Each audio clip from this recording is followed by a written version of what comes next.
Part 1. Endless Silver Machine. Author, Muse Hiking. Chapter 1. In the 916th year of the new calendar, the sunny and sunny May is the period when the vitality sprouting in nature is flourishing. The forest on the outskirts of the Warren Mountains, on the border of the Bis Empire, is no exception, showing a vitality that is so lush that its branches and leaves can cover the blue sky. So, where did we go now? We just kept going in circles. Miss Logo, didn't you say that the map that should have been disposed of long ago can still be used now? Could you please explain a little bit? What about the current situation? The short-haired black boy leaned weakly against the thick tree trunk next to him that 2 or 3 people could not hug, and unknown bugs of different shapes and colors fell from the branches and leaves above his head. At the boy's feet. Thinking that my sister would definitely pass out on the spot if she saw so many colorful things. At that time, let alone walking out of this forest, she might not even be able to take a step if she thought of the countless bugs among the branches and leaves ahead. So the black-haired boy, aka, the elder brother of the girl named Lolo, didn't let his sister know this cruel fact, but used the heels of his shoes to gather all the bugs that fell on his feet. The girl in a plain white dress was still attracted by the paper map in her hand, and did not pay attention to Ika's good intentions. The long hair of the same color as the blue sky in May fluttered slightly as she repeatedly compared the surrounding scenery and the map in confusion. It's really not wrong, brother, you see, the map only shows that starting from our village, we must first pass through this forest. As long as we pass through this forest, there will be the inhabited Puffet town in front of us. Okay. Sorry, it was my fault, following your instructions was fundamentally the wrong decision. Ika raised his head and glanced at the sky above his head, and a piece of emerald green suddenly filled his entire field of vision, even the only sun that could be used to roughly determine the current position of the two of them was covered by green shade. Indeed, the town of Puffa can be reached through this forest. I believe this map is correct. But Miss Lolo. Ika pointed out the key mistake that Lolo is still relying on that map. That map can't help us at all right now. It just uses a dot to indicate that this is a forest. The problem is that we can't get out of this forest at all now. I'm sorry, I didn't know you were a road idiot, brother. If I had known that this kind of thing would happen, I should have asked Dad for a directional device before I set off. Logo bowed her head to her brother full of apology, and her attitude was so sincere that one wondered if she really didn't realize the ambiguity hidden in the sincere apology. Can I understand this as your apology? Why did I become a road idiot? Then please ask Miss Logo to guide me out of this forest. Now we have lived here for 2 days. The food that came in is almost out, too, so I'm hoping to see the exit before the end of the day. Logo didn't accept Ika's request for a while. Instead, she looked at the surrounding scenery again as if she wanted to get away with it. Ika finally recognized the reality that there was nothing he could do at the moment. He sighed in his heart, knelt down and poked the fat bodies of the bugs rolling around on the ground with a branch he picked up casually. I don't know what's going on, but Ika actually started to envy these carefree creatures at this moment. A week ago, Ika and her younger sister Lolo left the border village where they had lived for 15 years, and were going to a neutral area on the continent, a supernatural ability research school without borders and races Xuanjiao Academy to participate in an entrance examination after the year. This continent is made up of different races, nations, and tribes. 100 years ago, after the cross-border war that swept across the entire continent, different races lost contact with each other, and various cultures were in a state of being left behind. Humans were the most populous race on the continent before the cross-border war. In the entire continent, the development and utilization of magic by human beings is still at the lowest stage, and they are at an irreversible disadvantage in cross-border wars.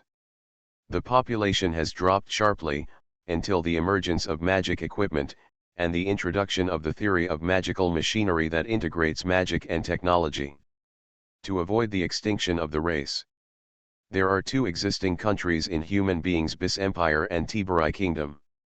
The former vigorously developed magic technology after the war and became the country with the fastest reconstruction speed in the continent. The latter embraced technology and magic within the country. The stalemate between the two parties led to the stagnation of reconstruction work.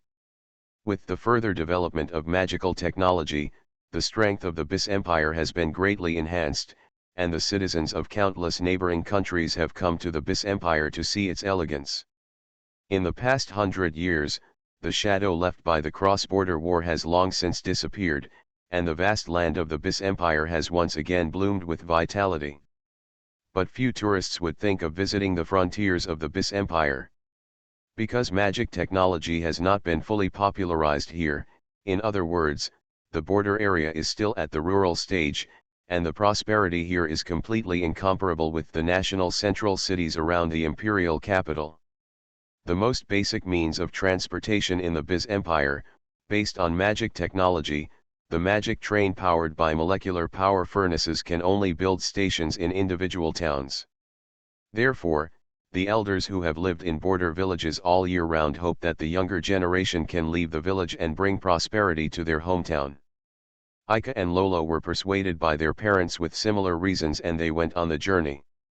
Their primary goal is to reach a nearby town, take the magic train to a large city where civilian airships can be taken, and then fly to the legendary Frost Moon Academy. The Supernatural Ability Research School Without Borders and Races maintains a neutral position in the continent, and manages a neutral area equivalent to the country, a unified currency and other common items in the continent. It is said that the students who graduated from that academy have never been ordinary, and each has its own special features. Of course, the premise is to be able to successfully graduate from the Frost Moon Academy. Although it is only a few steps starting from the village, passing through neighboring towns, and finally reaching the neutral area, it is actually not as simple as imagined. Ika and Lugo are now trapped in the depths of the forest where they can't tell the difference between southeast and northwest, and it is difficult to even take the first step. Because there is still about a year of preparation time before the official exam, the parents of Ika and Lugo discussed to let their two children complete the so-called adult project. In other words, it is to sharpen yourself during the journey and become a unique person. You must take good care of my lovely Lolo. If there is something wrong with her, then I will not be soft on you. What about me, Dad? If something happens to me, will you make Lugo cry? Ika asked casually. How is it possible? How can a man make a girl cry? Whenever I think about this conversation, Ika gets angry. What kind of father is this? Does it not matter what happens to your own son? What concerned Ika the most was what his father would do next. He leaned over and said something in Lugo's ear, and her cheeks flushed immediately. I don't know if she agreed to something or for other reasons, she nodded heavily, and then stared at Ika closely with her water blue moist eyes, which seemed to have a look of vigilance. No matter how you think about it, it's a mystery, but most likely it's just words of encouragement to Lugo. After all, he is just a father who dotes on his daughter. Lolo has indeed been more proactive these 2 days than when he was at home, and sometimes Ika even felt that Lugo was taking care of him all the time, and that he seemed a bit unqualified as an elder brother. He looked back at Lugo who was sitting on a flat rock and studying the map, and sighed. No matter how you look at it, there will be no road in the forest at that point on the map. It will be dark soon, so prepare to set up a tent to rest. I'll go around and see if I can meet wild animals or the like. If I'm lucky we can have barbecue tonight. It's better not to disturb the beast on purpose. I said before that the food we brought is almost finished. I don't know when I can go out of this forest. I can be self-sufficient if I can get local materials. I won't go too far. If you have anything, call me loudly, and I will definitely be back right away. Regardless of Lugo's objection, Ika turned around and walked deep into the forest alone after speaking. So, brother, you idiot. Logo put down the map in his hand.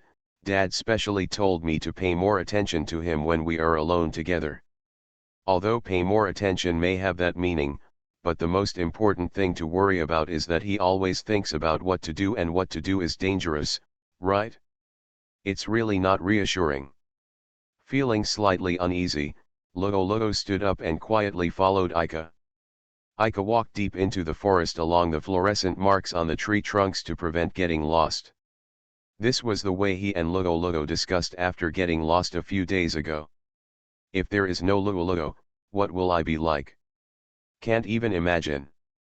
Ika shook her head, put aside unnecessary assumptions, and continued to pay attention to the movement around her. There was a slight sound of running water in the distance, and he had come to the edge of the stream that he passed yesterday. This creek seems to flow far away, and it also has a width that most wild animals cannot step into. It is no problem to use this place as a natural line of defense. I really hope to meet a human who is familiar with this place at this time. Of course, this is just an extravagant wish. Even the person who said this is very clear. Because, at this moment, he didn't feel any breath of human life in this silent forest. It was at this moment that Lolo, who was following Ika, rushed out of the bush where he was hiding. Ika noticed the movement behind her, and before she could turn her head, she was thrown to the ground by her petite body. At the same time, a black figure passed by the place where he had just stood. Lolo, you. Brother, be careful. Logo showed a sense of anxiety that was rarely seen at ordinary times. After being reminded by Logo with such a tense voice, Ika focused his attention on that black figure. Judging from the size of the other party, it should be the other human beings that Ika thinks about day and night in the Lost Forest. But the body covered by the dark robe reveals a strong sense of disobedience. The man's arms hung naturally at his sides, and his hands were hidden in long sleeves. Ignoring the time when Ika tried to understand the current situation, the eyes under the dark hood clenched tightly on Ika, and the figure disappeared in place again. Logo was still lying on Ika's body at a loss. Ika, who reacted, hugged Logo's shoulders, and lowered their bodies at the same time. The person held something in his hand and passed Ika's eyes. This time Ika saw clearly that there was a dagger hidden in that person's hands, and the flickering cold light of the blade proved its sharpness. Hey, wait a minute. We mean no harm. While dodging the two daggers that kept attacking, Ika tried to get a dialogue with the person whose identity and purpose were unknown. But if only saying that could actually stop this inexplicable attack. Ika, who was always trying to use communication to solve the problem, suddenly stepped on the uneven dirt ground while avoiding it. A cold light flashed across his cheeks as he was unsteady on his feet, and a tingling and warm wet feeling flowed down the side of his face. The opponent's athletic ability is obviously higher than that of Ika, and his physique seems to be much smaller than that of Ika. Although the way of wielding the daggers does not seem to have undergone special training, it is still getting more and more difficult to capture the trajectory of the two daggers. So far, using communication to solve problems doesn't seem to work. If he didn't subdue that person as soon as possible, Ika didn't have the confidence to escape the fatal attack by luck. The pupil of the flames. The silver-white wristband worn by Ika on his right wrist responded to his call, and the silver-white spears appeared from a magic circle shaped like some kind of coat of arms. The beautifully shaped silver-white gun is dotted with petal-like light lines, and the gun body does not look heavy, but instead brings a sense of lightness without losing balance to Ika. Ika raised his silver-white twin guns, and pulled the trigger without aiming. Because he did not suppress the output of magic power as usual, but used an explosion mode that does not restrain magic power. In this case, he can only choose the simplest and rude method. The opponent noticed the rapidly expanding magic power in the double guns before Ika pulled the trigger, and quickly drew back the dagger to widen the distance between the two. It can clearly draw the line between the person holding the gun and the person facing the gun. This weapon was given to Ika by his parents before he left. The dazzling magic light erupted at the muzzles of the double guns, and the magic power bloomed with a silver-white brilliance almost at zero distance.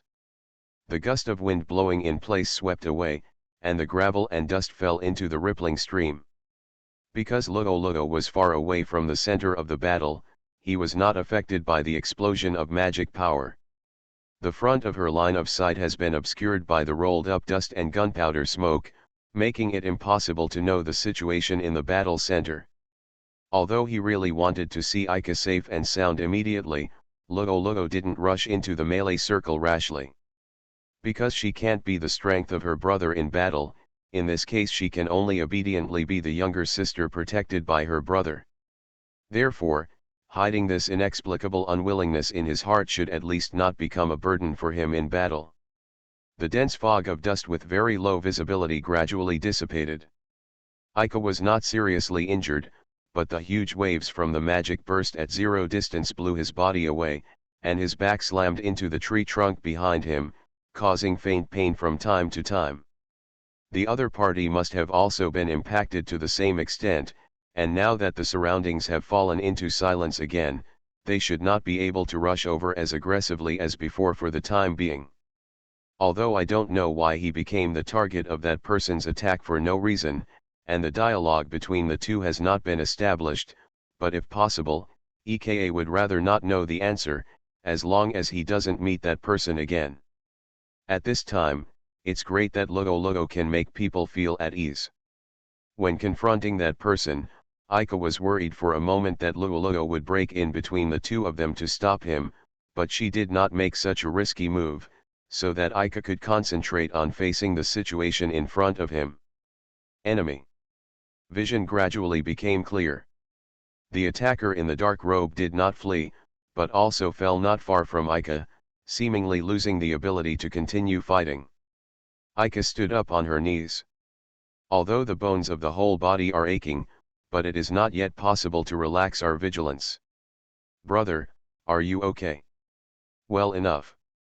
Lugo trotted towards Ika and supported his crumbling body.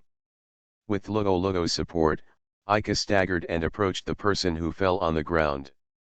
The opponent should have been directly affected by the magic burst and fell into a coma. Ika, who made such a judgment, squatted down beside that person, and Lugo stood nervously behind Ika. Reaching out cautiously, he lifted the dark hood that hid his assailant's face. Beautiful long golden hair protruded from under the hood, and the delicate face hidden under the hood was displayed in front of EKA. Girls. Ika couldn't hide her surprise at the moment. The assailant who almost drove him to a desperate situation a few minutes ago was actually a girl who looked about the same age as him. Why would she? At this time, Lugo noticed that the unidentified girl was not just in a coma, brother, she seemed to be suffering when she was breathing, and her face was not very good. Lolo stepped forward cautiously, bent down beside Ika, and gently placed the back of his hand on her forehead. It's so hot. Lugo frowned. This is not a serious illness that can be hesitated considering the identity of the other party. We must quickly cool her down, otherwise it will be very dangerous to continue to have a high fever. Oh. Lugo can always make judgments calmly when encountering things that make people feel at a loss, and he has also learned medical knowledge in order to take care of himself. Ika knew that following her arrangement now was the most correct choice. If possible, I hope my brother can help me prepare enough water. Lugo reached into the blonde girl's clothes without hesitation. Sure enough, the underwear is all wet. I see. Anyway, you can't just leave it alone, right? Let's send her back to the tent first. Although Ika's whole body was sore, it was no problem to carry her back to the tent with Lugo, not to mention that their tent was not far from here. To be on the safe side, Ika found a rope from her carry-on luggage and temporarily tied up the hands and feet of the unconscious blonde girl. This is the most gentle emergency treatment, so that if she wakes up in the middle, she can't do anything to Lugo. After that, EKA took enough cool water from the stream according to Lolo's instructions, and then it was Lolo's job. Because Lugo reminded Ika many times that she was not allowed to enter the tent without her permission, Ika had to stay outside the tent and wait patiently for Lugo's treatment to end.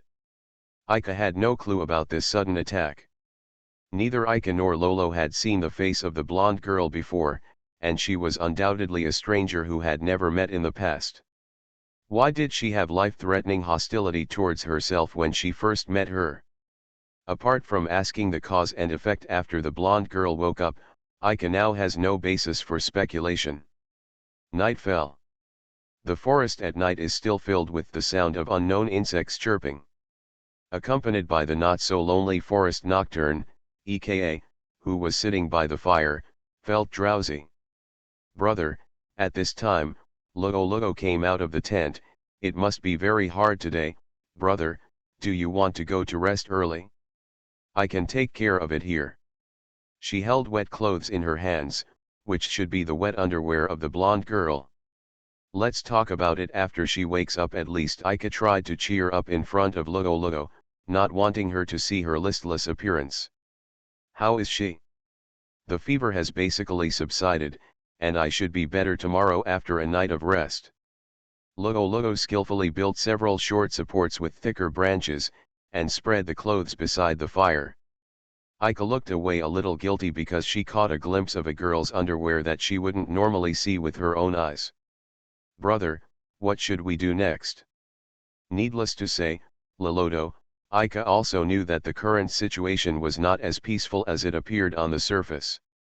Even for a delicate girl who was seriously ill, it was an undoubted fact that she attacked Ika and Lolo without warning. Before confirming the other party's identity and purpose, Ika couldn't take her lightly. Naturally, it was impossible to fall asleep peacefully tonight. Ask when she wakes up, don't think so much now. Lugo sat next to the fire next to Ika. Warmth enveloped the whole body, accompanied by the subtle insect chirping one after another, and a relaxed silence flowed between the two. Elder brother. Should I sleep here tonight? Well, indeed, there is only one tent, and you can't be alone with her. Ika was troubled. Ignoring his brother's troubles, Lugo rested his head on his arm. Good night, brother. Feeling the reassuring weight, Ika patted Lugo's head.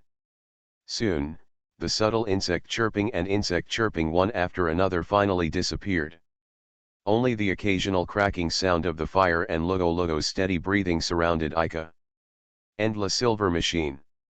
Author, Muse Hiking. Chapter 2. The next day, the blonde girl woke up from a high fever coma near the evening. Before that, Lugo had checked her temperature, and the high fever had subsided. Alone in the tent, she found herself naked, with only a thin blanket covering her body. A scream piercing the silence of the early morning forest became the signal for her to wake up. It wasn't until Lugo returned her the underwear that had been dried last night and patiently explained the current situation to her that she finally relieved her guard. When Lolo approached the tent alone, Ika summoned 2 guns to prevent the blonde girl from taking Lolo hostage outside the tent. If Lugo hadn't quietly untied the ropes binding her hands and feet last night, it might have been even more difficult to relieve her vigilance. Under Lugo's persuasion and leadership, the 3 of them calmly communicated face to face for the first time. Ika and Lolo sat on the stone bench outside the tent, and the blonde girl put on the dark robe that left a deep impression on them again, but this time she didn't put on the hood again, and her long golden hair poured down. I have to admit that the brocade-like long hair that hangs down is very beautiful. The blonde girl's attitude is no longer as aggressive as when they first met. Ika doesn't know what kind of words Lolo used to make her change so much. However, the blonde girl, who was leaning against the tree trunk and keeping a safe distance from the 2, had already cooperated with them very much, which really made things go a lot smoother. My name is Ika, and he is my younger sister Lolo. Ika first broke the awkward silence between the 3, and briefly introduced the names of himself and his sister to the blonde girl. I can trouble you to make up for what happened yesterday. A little explanation? I don't think we've ever met each other, So is there any reason for us to be regarded as enemies by you? Did you help me heal? Yeah, it's impossible not to catch a cold in those wet clothes. Really, if we don't notice, it may be life-threatening if we go on like that. We must not do this again in the future. Lolo couldn't help but start in order to preach. Then, because you were injured, my brother stayed up all night last night to take care of you. For this, it may be difficult for me to forgive you, but if my brother chooses to forgive you, I will also. Lolo looked at Ika, but Ika didn't say forgive her easily. I'm sorry, it was indeed my fault that it became like this. The blonde girl was silent for a while, and finally bowed her head to apologize to the two. Frankly, although I may have misunderstood you, I also have my own fault here. The situation.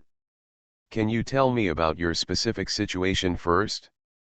If it is really just a misunderstanding, I will do my best to make up for this responsibility. In the end, she still couldn't tell Ika and Lolo her name, but only made such a request to them. Ika and Lolo glanced at each other, and then Ika briefly explained the purpose of his and Lolo's trip and what happened to them since they left the village for a week. She nodded after listening. Her face became very complicated. I'm really sorry about what happened yesterday. I was the one who admitted the wrong person. She bowed deeply in front of Ika and Lolo, and apologized with guilt. In this way, Ika and Lolo were at a loss. No, in fact, we are not blaming you or anything, just saying that what happened, you were still suffering from a high fever and unconscious at that time, so you shouldn't attack us with malice. We can do that, understand? That, sister. Just call me Ling. My name is Ling Heinz. The blonde girl who called herself Ling sat down again. Are you from that village in the south? I know that place. I'm from Birmingham. This place is a little farther away. I came here near the sea and passed your village on the way. It is really a very peaceful village, just like my home. As Ling spoke, her voice gradually became smaller. Ika could hear a trace of sadness mixed in Ling's words. So, are you traveling alone like us now? Well, that's about it. Just now you said that you will do your best to make up for this misunderstanding, right? So before you reach your destination, do you want to act with us? Ika suggested, taking advantage of the situation. This was just a temporary decision made by Ika, but Ling's reaction was unexpected. Did you just invite me to accompany you without knowing my purpose? She was irritated by a certain point in Ika's proposal. Without warning, I was really planning to kill you before. The look on your face. The wound was also caused by me. What if I approached you with a purpose? Even if you don't think about yourself, you have to think about your sister. After Ling finished speaking in one breath, she stood up from the spot, panting heavily, swishing her long golden silk hair, turned around and prepared to leave. Her agitated look seemed to have directed remorse and other feelings on Ika, precisely because she had experienced the error mentioned. Sister Ling, brother doesn't mean that. Don't doubt others casually. Either you don't put that person in your eyes, or you have full trust in that person. Ika stood up, and said slowly to Ling's back in a flat tone, now that person. The two relationships definitely cannot be applied to us, so it's not that I don't suspect you. And, you must have hidden a lot of things from us. But those have nothing to do with us, right? So, now I want to believe you. I think we should be able to be friends during this journey. Probably like you think. I just intuitively think that you are not a bad person, that's all. If you are not the kind of person who has bad intentions for us, so it shouldn't matter to be friends who help each other on the road, right? Ling turned her head and stared at Ika, as if she couldn't see what was going on in the mind of this boy of about the same age in front of her. And Ika also looked back at Ling, and she had finished speaking what must be conveyed to her, and left it to Ling to decide whether to stay or not. The two just stood there in a stalemate. Perhaps half a minute had passed, or it could have been longer, but Ling was the first to give up the confrontation. It's really nosy. In the magic circle, with an area large enough to cover a village, everything within sight was a ferocious scarlet. There were people with painful faces, magicians with frosty faces, and cries, groans, screams, and various harsh sounds of house collapse mixed together, and the strong smell of blood in the air was breathtaking. I can't breathe. Go. Everyone who stays here will die. Take the light flame sword and don't come back here. The man fell to the ground as soon as he finished speaking, his hands still on his shoulders. But he could only stare blankly at everything in front of him, his chaotic brain still couldn't function normally. Don't, I don't want it. Ling woke up very early, her pajamas were soaked in cold sweat, and she even forgot how to breathe in the next second. This is a travel tent with a monotonous scenery, familiar things made her come out of the dream and understand where she is now. Damn it, I had that dream again. Ling is very lucid now, as if what she experienced in the dream is still in front of her eyes. She took a deep breath of the morning air and tossed her brilliant blonde hair. The bloody smell in his consciousness gradually faded away, but the colic in his heart still persisted for a long time. Ling clenched her fists. Several golden particles floated quietly beside her like fireflies, and then condensed into a slender long knife nearly 2 meters in front of her. The delicate light golden line seemed to boast of its own noble value. I swear, I will definitely take revenge.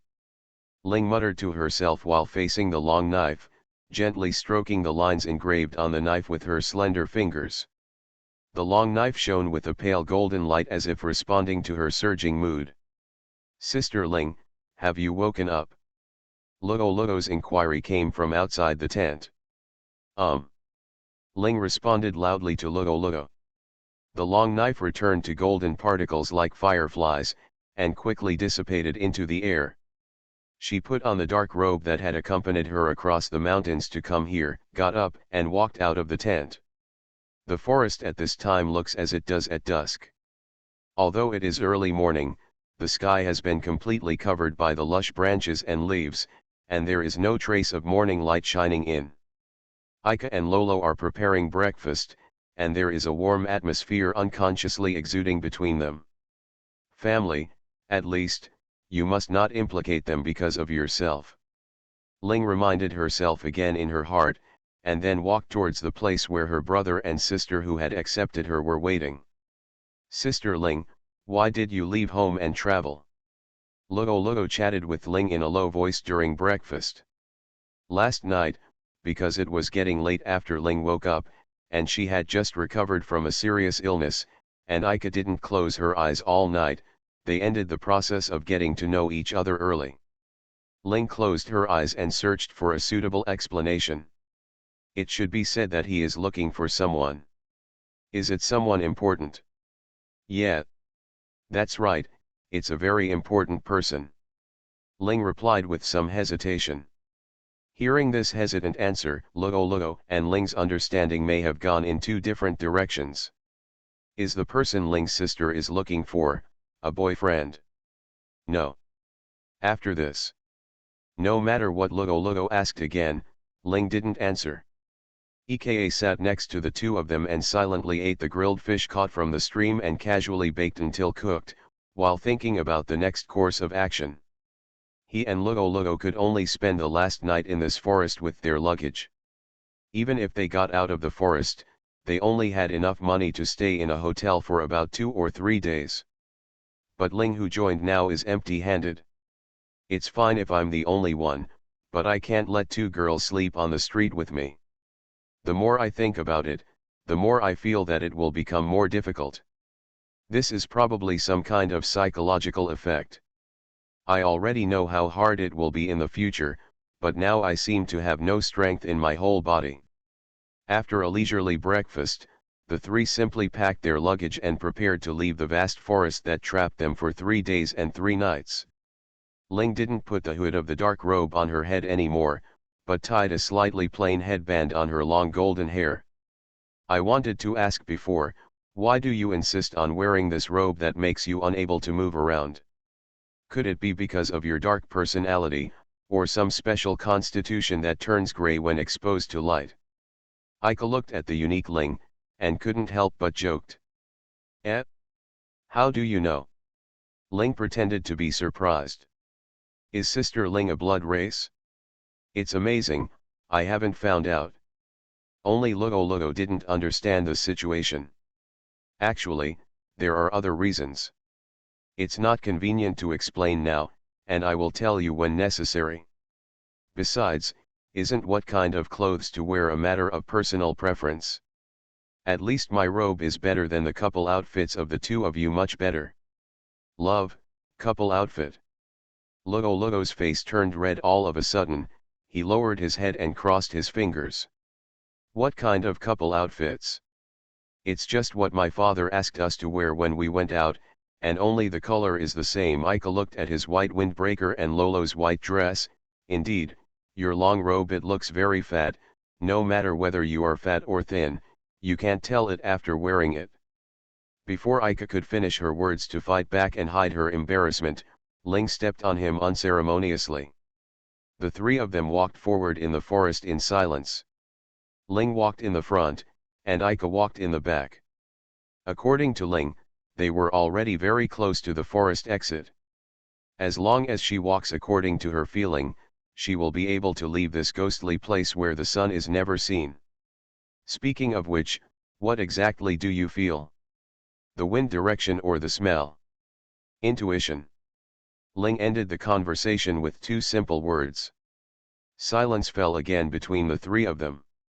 Lugo looked back and forth between the two in embarrassment, and finally he could only sigh in his heart for the brother who didn't understand the girl's mind. Coming to the bank of the stream that has special meaning to the three of them, Lugo broke the silence curiously. Are we going to the other side? No, we're going upstream along this creek. The water here has magical fluctuations. Although it's weak, it means that the upstream must be close to towns and the like. So that's it. Can you feel the magic fluctuations? In my opinion, it's just ordinary water. I also feel a little bit, brother. Lugo interjected embarrassingly. So, am I the only one who can't feel anything? Although I really don't have any talent for learning magic, it seems that even my perception is lower than the average level. Has God abandoned me? God must know how to let go when it's time to let go. Ling made up for Ika's fragile heart, and Lugo could only helplessly smile wryly at the side. But what is certain is that there must be creatures that rely on magic to survive upstream, and it is not necessarily a human town, right? It may also be a lair of monsters. It is indeed possible, but, in this small forest on the border of the Empire, are there really magical beasts that contain enough magic power to leak out? So, it can only be human settlements such as towns. Ling looked around disapprovingly, her long hair drew beautiful golden tracks in the air. That's right, anyway, let's go with you. Ika shrugged. People who can't perceive the fluctuation of magic power have no right to speak. Speaking of which, Lolo, what are you looking at? You seem very nervous. Look. Lugo was shaking her long sky blue hair, looking around. I always feel as if something is staring at us, very uncomfortable. This sentence made Ika concentrate his attention. He knew that Lugo would not say anything without basis.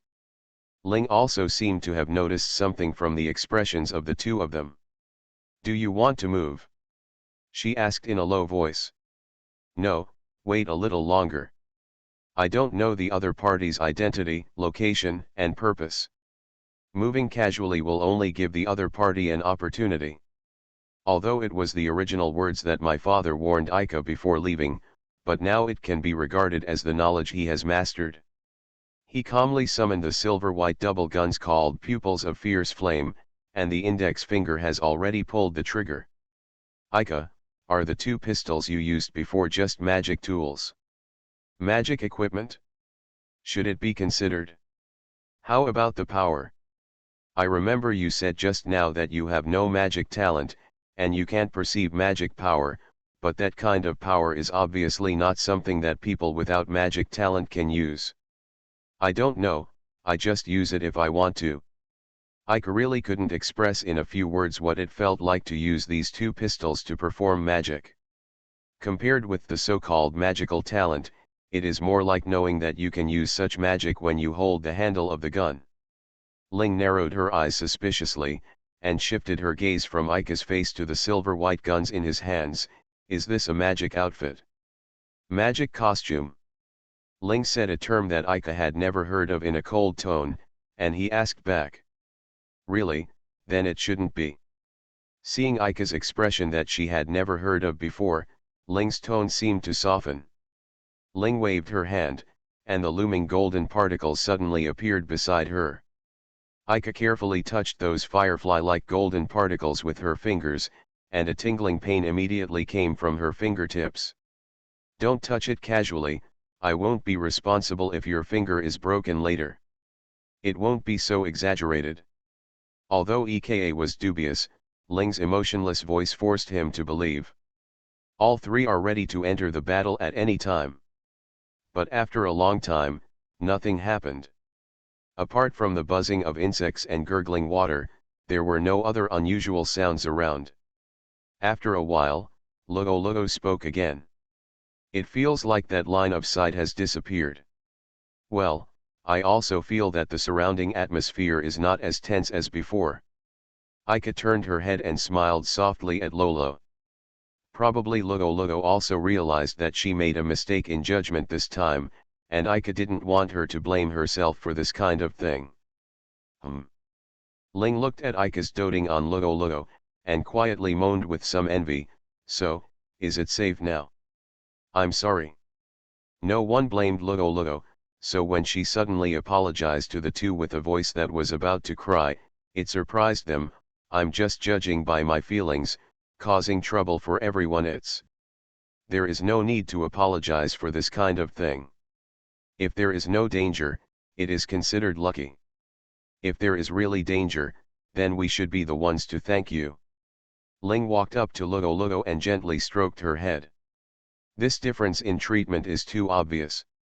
Ika looked at this warm picture and murmured resentfully. What did you just say? No.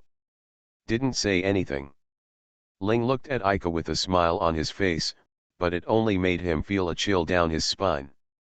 Brother, Sister Ling, I'm sorry, I really can't move. Lolo hugged Ika's neck, leaned on his back and apologized feebly. Now I don't know how long I have been walking continuously, and the surrounding plants have also changed from colorful flowers to low bushes with a dark green overall tone. Needless to say, Lugo, who was physically weak, even Ling, who seemed to be a man of action, couldn't take it anymore. Ika carried Lolo on his back, so the physical exertion was naturally not small. Although I don't know the time now, but we have been walking for so long, it should be time for lunch. Ika put Lugo off his back, and looked around. There was little fish left in the upstream stream, and the option of grilled fish was rejected in the first place. Although there are various fruits on the surrounding plants, it is not known whether they are poisonous or not. Whether it is a plain or colorful mushroom, most of these wild plants have the magical effect of creating a wonderful world in the brain after eating them. How about a barbecue for lunch today? Ling suddenly gave an unexpected suggestion. What are you daydreaming about? I'm serious. Look over there. Along the front pointed by Ling's finger, there are two fiery red objects shaking in a low bush. Is that the fire wolf? Ika asked Lolo in a low voice. The sight I felt before must be them. Probably so. The downstream plants are too colorful, and now they are surrounded by green, so it is difficult for them to hide. It turns out that they have followed us for such a long way. Lugo didn't appear very nervous, but he still had some concerns. But compared to invisible threats, visible ones are more reassuring. Ika loaded both guns. The two fire wolves glanced at the three of them in the bushes, then quickly backed away. Do you want to run away when you are discovered? Ika, let's follow. Ling couldn't help but chased after her, followed closely by Ika. You two, wait. Seeing Ika and Ling running further and further away, stimulated by their appetite, Lugo had no choice but to chase after him while hesitating. Ika and Ling Bing chased the two red tails that stood up in front of them in two separate ways. The two fire wolves didn't flee in a straight line, but turned left and right sometimes, choosing rugged mountain roads to escape. Ling gradually became impatient, because the distance between them and the two fire wolves did not get much closer. Trouble is dead, I'll cut down all the plants that are in the way. Don't destroy the surrounding environment casually, or we won't even be able to find our way back later. I'm not a road idiot. Ling, whose main task was to lead the way, replied unceremoniously, and then grasped the long knife made of golden particles all over her body. It was the first time Ika saw Ling using such an elegant and neat weapon. She who was holding a long knife and the girl who was wielding a dagger indiscriminately before seemed to be two different people. She swung the blade of the long knife deftly as she chased, cutting down the undergrowth like thin paper along the way. That knife is very sharp, isn't it an ordinary knife? It's just an ordinary knife. The golden particles you encounter can be understood as part of the blade. Ika couldn't help shivering all over his body. Fortunately, I just touched it with my fingertips. If I grabbed it directly, this hand would definitely not be the same as it is now. It's so dangerous, so dangerous. For the first time, I experienced this feeling of surviving after a catastrophe. Brother, Sister Ling, wait a minute. It's dangerous to chase after him, Luoluo shouted from behind as if trying to squeeze out all the air in his lungs. Ahead is the lair where the fire wolves live. It seems to be the case, but it's too late. The two people who braked in time noticed the strangeness around them. Only then did they notice that they had run into a deep canyon. On the cliffs on both sides, dozens of brightly colored fire wolves were looking down at them. With a long howl, the wolves moved out of the way, and a wolf king who was a circle larger than the other fire wolves slowly appeared from among the wolves. Except for the pair of green eyes, all the other hairs on the whole body are dancing like crimson flames. As if showing off his majestic demeanor, the Wolf King let out a long howl again. Taking this as a signal, the fire wolves jumped down the cliff one after another, and slowly surrounded the three of them. Ahem. Chasing the two people in front all the way, Luoluo, who had never done such strenuous exercise, panted heavily and hid behind Ika. You guys are running too fast, cough cough. Dad told us before that fire wolves are used to catching prey in groups, and raising their tails means that there are companions around. Brother, you big fool, why can't you always remember? Lolo kept hammering on Ika's back. At a time like this, can we just bite the bullet and go for it? Ika took out his two guns, as if he didn't take the tense moment in front of him to heart. So it was Ling who first proposed to chase this group of people. Fire wolf, what are you going to do now? Huh? What are you talking about? Is it all my fault? Aren't you rushing ahead of me? Hurry up and feed the wolves. Ling stomped her feet angrily, and pointed the tip of the long knife at Ika. The two argued with each other sentence by sentence, and the tense atmosphere dissipated unconsciously. Luoluo looked at the two companions who were blushing in contention, with long sky blue hair gently swaying in the wind, half covering his mouth and showing a smile. I should be the biggest victim, right? It's all your fault for not listening to my advice. So, what are Ika and Sister Ling going to do? That's needless to say. Miss Luoluo, you just need to rest by the side. I will save you and this man who will feed wolves at any time.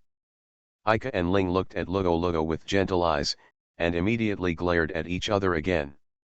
The Wolf King, who had been ignored all this time, was finally angered by the leisurely attitude of the three of them. It exhaled a scorching breath, and then jumped down from the cliff. The huge body turned half a circle in midair, and then spit out a huge fireball at the position where the three of them were standing. The air was suddenly heated, and the surrounding scenery seemed to shake with the hot air. Ika just laughed at this. As expected of the fire wolf who is called the overlord of this forest, it is said to be a third-tier monster, but it feels completely different from the description I heard, and it looks more imposing now. but sorry, although I really want to catch it, take this opportunity to learn about the so-called third-tier monsters. He raised one of the silver-white pistols, aimed at the galloping fireball and pulled the trigger. A beam of silver-white magic power turned into a bullet and shot out from the muzzle of the gun, hitting the unstoppable fireball head-on. At the moment when red and silver intertwine, the field of vision is filled with the dazzling light caused by the explosion of magic power. Ika immediately took out the second pistol and pulled the trigger in the same direction. The Wolf King's wailing came from mid-air, and the bullets from the fierce eyes never missed. The moment Ling regained her vision, she also moved quickly. The light golden longsword returned to floating golden particles, and then gathered in Ling's hands again to construct two Tadeo with a blade length of about 1 meter. Holding a big sword in each hand, Ling quickly approached one of the fire wolves whose vision had not recovered, and pushed one of the big swords into its body without any resistance. At the same time, two fire wolves leaped high behind her, trying to gain an advantage from above. Ling lowered her body a little, and when the two fire wolves jumped over her head, she quickly swung the other sword sideways. The two poor victims lost their strength in mid-air and fell in front of Ling. On Ika's side, every bullet from the blazing eyes bullets could take the life of a fire wolf. Gradually, the wolves only dared to surround him, but they dared not move forward. If the fire wolf hadn't fallen in front of him, Ika wouldn't have shot, so the two sides were in a stalemate like that. That guy, is he still thinking about showing mercy at this time? If she was only in awe of life, then Ling would not blame Ika. But it's just a woman's benevolence that she can't do anything at this time. There is not only one lair of fire wolves in this deep forest, the battle between them must have been sensed by the fire wolves in other lairs, and they are all gathering towards this place now. In other words, the reason why these fire wolves only trapped Ika but did not pounce on it was just to wait for the arrival of their partners. But Ika, who lacks experience in wild survival, did not realize this. Just when Ling turned around to go to reinforce Ika, several fire wolves circled behind her from behind. At this time, Ling's attention was completely on Ika's side, and she didn't notice the approaching danger at all. Lugo, who was hiding in a safe place to watch the battle, could look across the entire battlefield, and after noticing the danger of approaching Ling, she immediately called out with a voice that would expose herself. "Sister Ling, watch out." Ling didn't react immediately, but Ika immediately understood Lugo's warning, so he immediately broke the deadlock without hesitation. The untargeted burst of magic power took the lives of several fire wolves in an instant, breaking the encirclement of the fire wolves. He rushed straight in front of Ling, put his arms around her waist, and then used his other hand to pull the trigger on the fire wolf that was jumping at Ling from behind. But the remaining fire wolf had already approached and swung its sharp claws. Ika only had one pistol at the moment, and it was too late to fire a second shot, so he could only use his back to protect Ling sideways. The sharp claw sliced open Ika's white cloak, and the pure white was gradually stained with bright red. The death of the Wolf King and his companions did not scare them away, but inspired their bloodthirsty nature. Elder brother. Seeing that Ika was injured, Lugo hurried over to help Ika heal. "Fool, don't come here. Protect yourself." But Lugo stopped immediately. Being able to understand the situation in a short period of time is her advantage, but she still can't let Ika and Ling be left alone among the wolves. "I'll be able to get rid of this side soon, just stand there obediently and don't move." Ika still warns Lolo of his lack of tenderness, but this may be just another manifestation of his tenderness. Beads of sweat ran across his forehead. Now it is very difficult for him to continue standing while holding Ling, and the amount of bleeding from the wound on his back is not optimistic. This is the first time that Ika has suffered such a serious injury. Although Lugo didn't insist on healing Ika, she was also very aware of the pain after such an injury. Ling's hand was resting on Ika's back, and the annoying sticky feeling was transmitted to her brain along her fingertips. Ling's mind suddenly became blank. Another, to protect me. Faces and pictures flashed in her mind. Father, mother, older sister, people I know, people I don't know, everyone is sacrificing their lives to protect themselves, protecting their immature self. Because of my own weakness, people who cared about me were injured and even died. Despite being protected by everyone at such a price, I still can't take a step forward, and I am still that useless child. Ling's trembling became more and more obvious, and her eyes lost focus. Ika was more worried about Ling, who was in his arms, than the pack of wolves that hadn't receded. Ling. Try harder, we can definitely escape. Don't give up here. Ika's shout brought Ling back to reality. Seeing Ika, who was still tightly protecting herself despite her body trembling involuntarily due to the pain, Ling just felt her nose sore, and quickly buried her face in Ika's chest. Hey, hey. It's still very dangerous now. Don't cry. I didn't cry. I didn't, aka, you pervert. Ling beat Ika's chest hard, but the beating that couldn't bring pain was just like acting like a baby. After venting her feelings, Ling waved her hand. The two swords inserted into the ground shattered into golden particles, but they did not disappear, nor did they recreate the shape of a long sword. The golden particles gradually gathered together, and then melted together, turning into a dazzling golden light ball the size of a fist. With the instinct of a beast, the fire wolves sensed that this ball of golden light exuded a dangerous smell, and they all backed away involuntarily. However, the next moment, the dazzling golden ball of light shook slightly in mid-air a few times, and then disappeared. The fire wolves fell down one after another. Where they left, a scarlet gold trail was left behind. When Ling opened her eyes again, the surroundings were already pitch black. The top of the head is no longer the emerald green, but a sky full of stars and a bright moon. It's so beautiful. She muttered involuntarily. Brother, sister Ling is awake. Luoluo's excited voice came from Ling's side. Only at this time did she notice that Ika was walking on a country road with her back on her back. We have already left the forest. We didn't expect that the canyon is the way to the outside of the forest. We will be in Puffet Town soon. Do you want to rest here? In this posture, Ika couldn't turn his head, so he could only continue to look at the front and smiled at Ling, not seeing that he was still on the line of life and death before. Has the wound on his back healed yet? Now that he can lean on his back like this, it should be fine, right?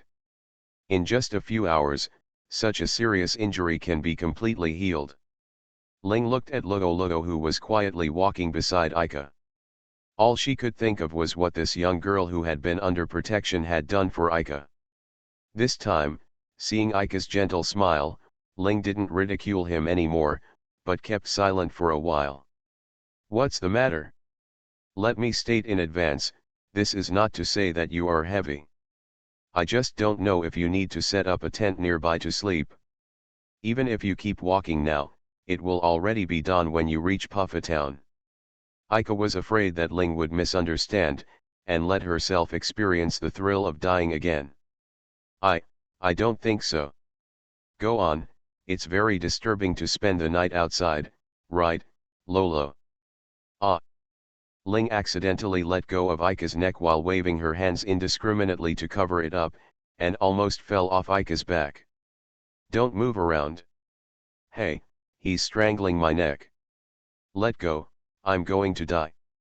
Ahaha, Sister Ling may not have been recited like this before. Ika, let me down, I can go by myself. I can continue walking. It doesn't matter if Sister Ling doesn't want to sleep now. Luoluo walked slowly beside Ika, the familiar voice was as soft as usual, and, I also want to see more the night sky, I haven't been able to see it for the past few days. Ika didn't notice Lolo's real mood at the moment. What does it mean for her to have Ling join in their journey of mutual dependence? Under the cover of the gentle moonlight, the three of them walked slowly along the country path. Only the sound of small insects one after another accompanied their footsteps. You are listening to Novels at Bless Up channel. Wish you happiness and luck. Please subscribe to receive new novels. How do you feel about this novel? Please like and leave a comment. And La Silver Machine. Author, Muse Hiking. Chapter 3. PFA Town is a very ordinary rural town located at the foot of the Wallen Mountains on the southern border of the empire. One main street runs through the entire town. There are various shops and temporary stalls open on both sides of the street. Businessmen get into full swing from the moment the sun rises, and start vying to sell to attract customers.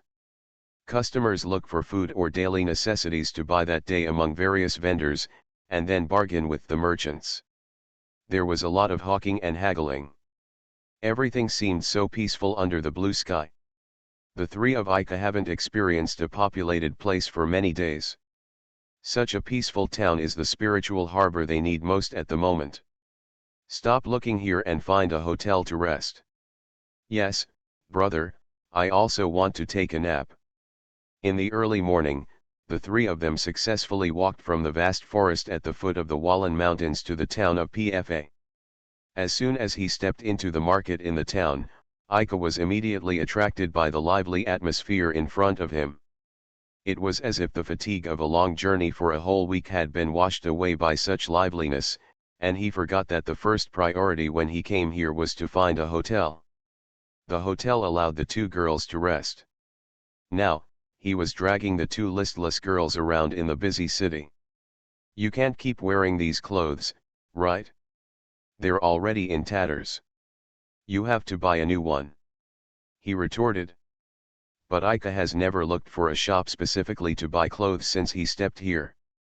Instead, he paid more attention to iron shops and roadside stalls selling magic items. Are all boys so energetic? Ling gently pinched Ika's arm. I said you should hurry up and find a clothing store to finish shopping and go back to bed. It hurts, it's more convenient to buy everything and then move in, right? Besides, we can only stay in the cheapest hotel where everything is self-sufficient. Do you think it's the kind of hotel that provides hot water 24 hours a day, a luxury hotel where maids deliver all 3 meals to your room? Ika told the cruel truth without any concealment. Would you rather buy a bunch of sundries here than use the money to stay in a more normal hotel? Did those fire wolves burn your brains out? Ling looked at Ika with eyes that were difficult to execute. Although she knew that she was not qualified to point fingers at Ika when she was living here, she still couldn't help but say a few more words when she saw such a ridiculous choice. So, my brother is an idiot. Luoluo interrupted vaguely. She couldn't hide her sleepiness before entering Pufa town, even though she was the first person to say she didn't want to sleep last night. Okay, I understand. Now let's find a normal hotel to send you to rest, and then I'll go out and buy clothes for the three of us. If they don't fit, there's nothing I can do about it. It's up to you. Now I just want hot water to wash my whole body clean, and then I'll be satisfied with a bed to sleep on. Me too. These two eldest ladies said it so naturally. Have they never considered the issue of money? After asking around, they found out that there was only one hotel in this town, so they had no choice. The three of them came to a beige 3-story building with a simple appearance. A blackboard sign with chalk written on it stood in front of the store door. The sign clearly says, "Limited time offer for independent double rooms." It comes with a 24-hour supply of hot water and all 3 meals, completely dispelling the fatigue of the journey. It seems you didn't disappoint me. Ling nodded with satisfaction, and Luoluo also looked satisfied.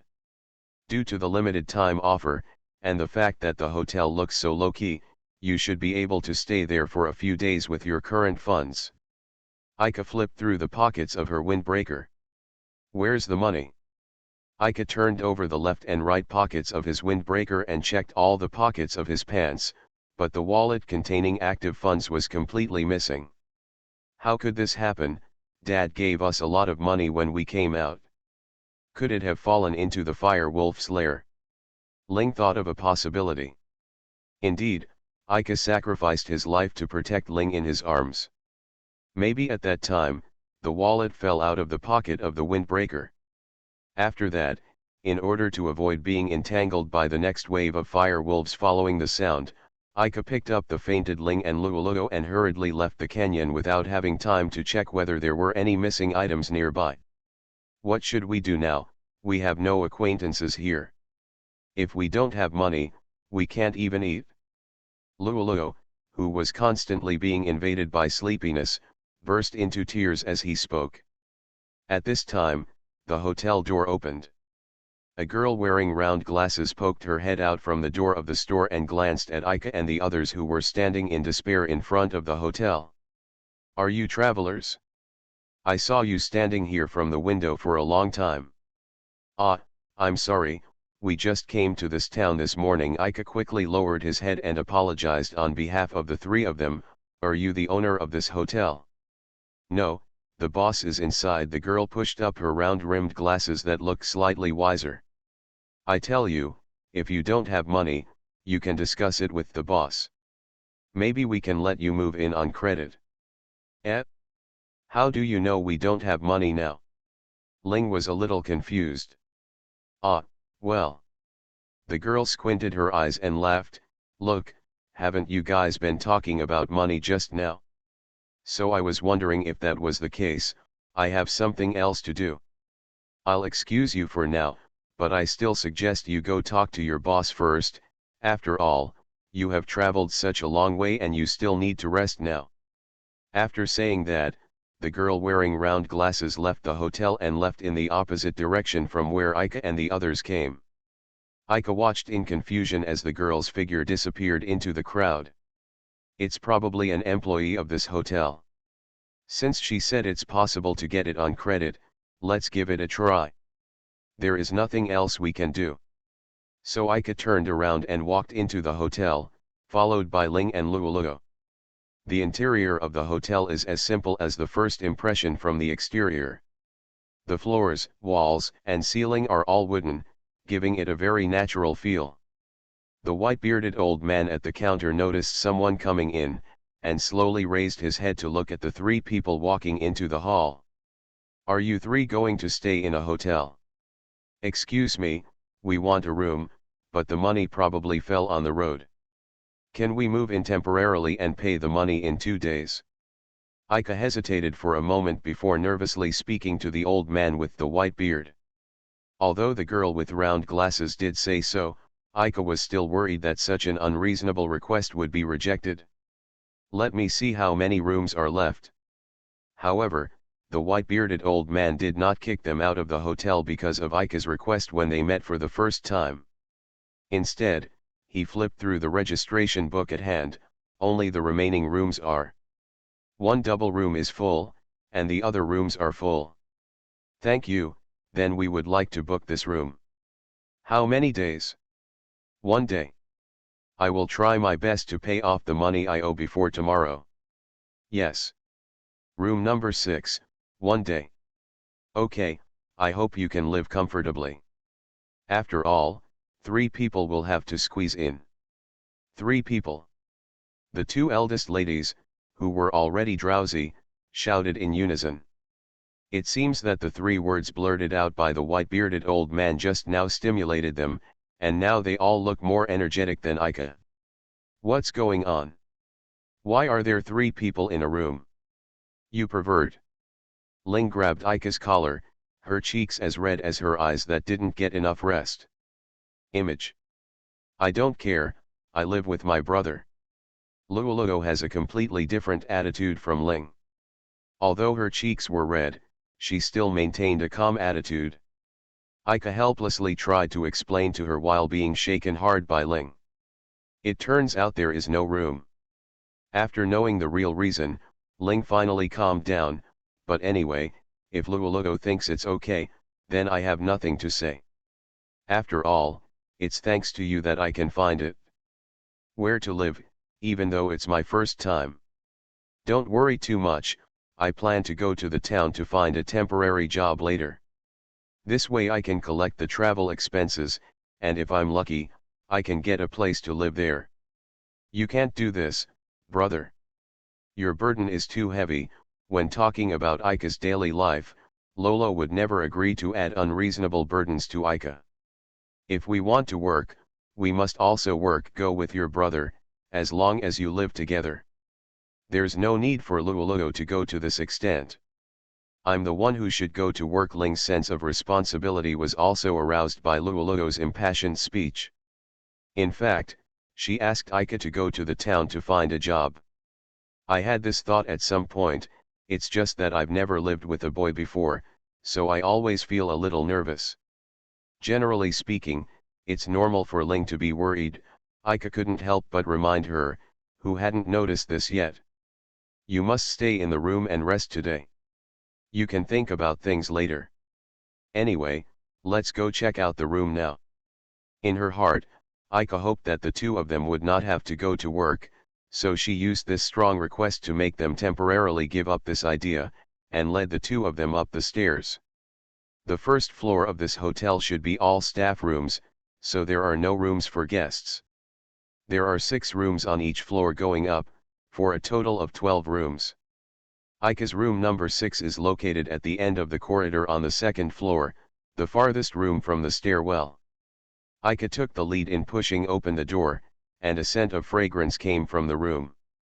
There is a purple potted plant placed on the windowsill inside the house, and a flower with 6 purple petals fills the whole room with fragrance. This is a purple orchid picked from the Warren Mountains. How do you like it? Isn't it beautiful? The old man with the white beard suddenly appeared from behind the 3 of them. Yeah. Not only is it beautiful, but it also smells great. Can I buy this flower? Ling's eyes shone with excitement. She had never seen such beautiful and fragrant flowers in her hometown. Moreover, this scent seems to have a refreshing effect. The moment I opened the door, all the fatigue in my body seemed to be covered up by the fragrance of flowers. It's not that it can't be sold, but this kind of flower will wither quickly if it is exposed to direct sunlight. The old man touched his cotton-like white beard and explained to Ling slowly, this room number 6 is because of the windowsill. It's the backside, so it's placed in that position. It's such a pity. Ling walked to the potted plant on the windowsill and stared at the 6-petaled purple flower in the potted plant. Aika finally suppressed her laughter when she saw Ling rarely showing such interest in something. When he turned around to say thank you to the old man with the white beard, he realized that he had returned to the first floor. It's so silent. Aika admired this open-minded and elusive old man with a white beard from the bottom of his heart. After the 3 of them looked around the room, Aika went to town to buy new clothes for everyone as planned, while Ling and Luoluo stayed in the room to rest. After Aika left, the 2 girls went to the bathroom in the room and took a comfortable bath. Since there were no pajamas prepared, the 2 girls got into bed directly in their underwear. Lolo, you have such a good relationship with that guy. In your opinion, what kind of person is he? Since they had just taken a shower, the 2 girls were still relatively clear-headed. Before falling asleep, they started chatting. Luoluo thought for a while, and then showed a peaceful smile that only he knew.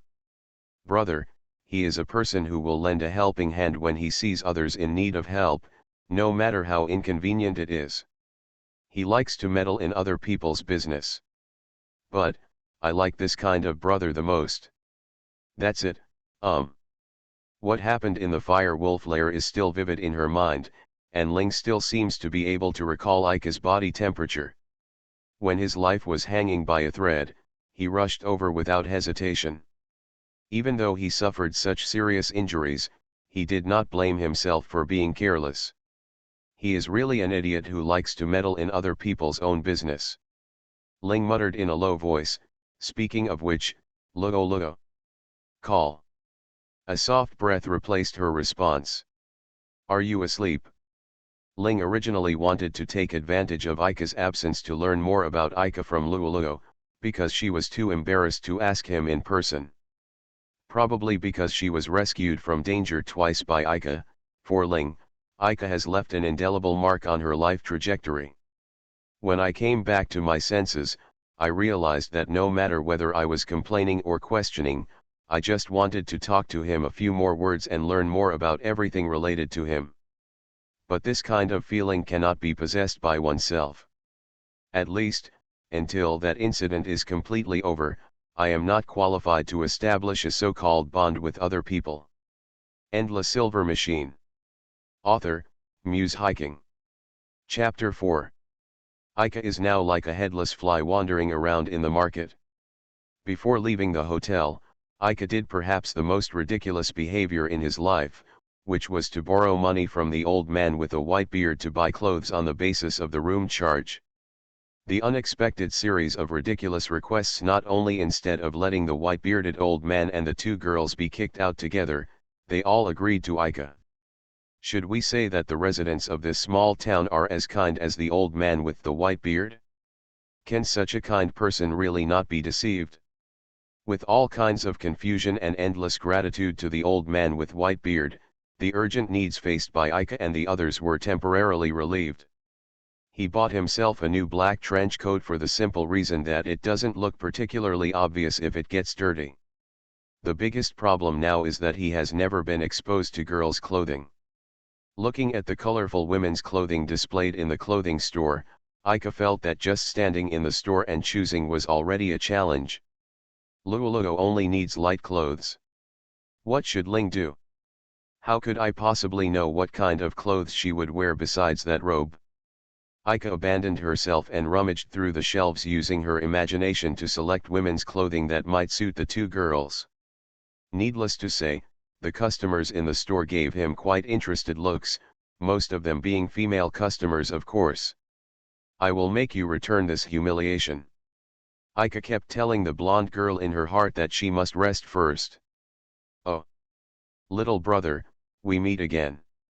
What a wonderful fate. A familiar voice sounded behind Ika. He turned around and looked behind him.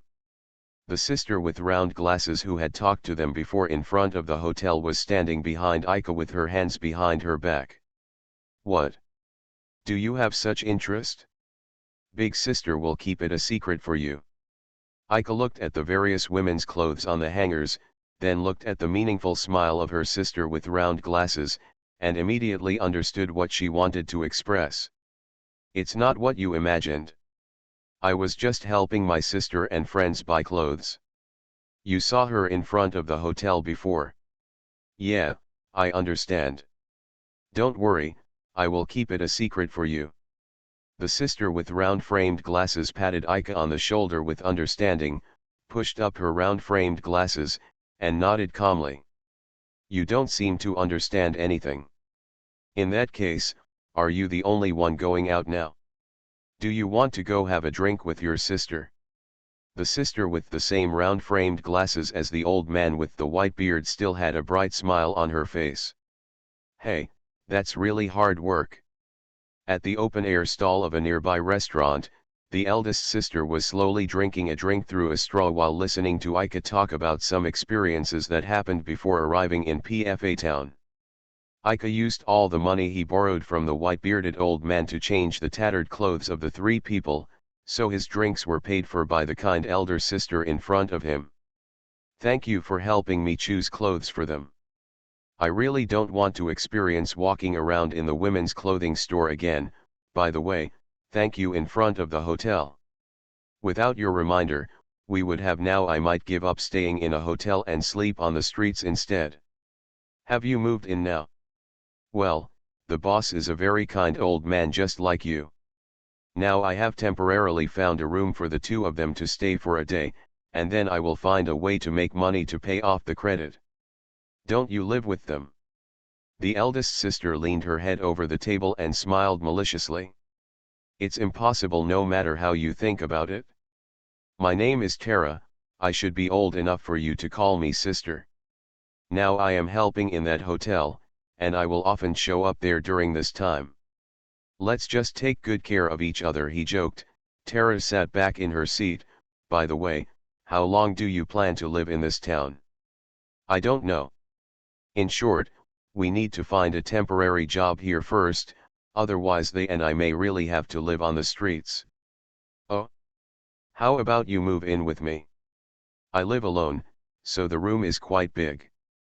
In this case, I will discuss with the boss and let the two of them move in for free. This will kill two birds with one stone. Bar. Tara said cool words calmly while sipping her drink. Ika almost spit out the drink in her mouth. Have fun. Tara raised the corners of her mouth, showing a mischievous smile of successful prank. How about it? It must feel good to have all your expectations shattered. I wasn't expecting it at all. Ika pounded the table hard in defense, but Tara certainly didn't listen. The sun gradually lost its brilliance and sank below the horizon, and the merchants who were busy during the day also closed their shops. It's getting late, let's go back. Those two children must still be waiting for you.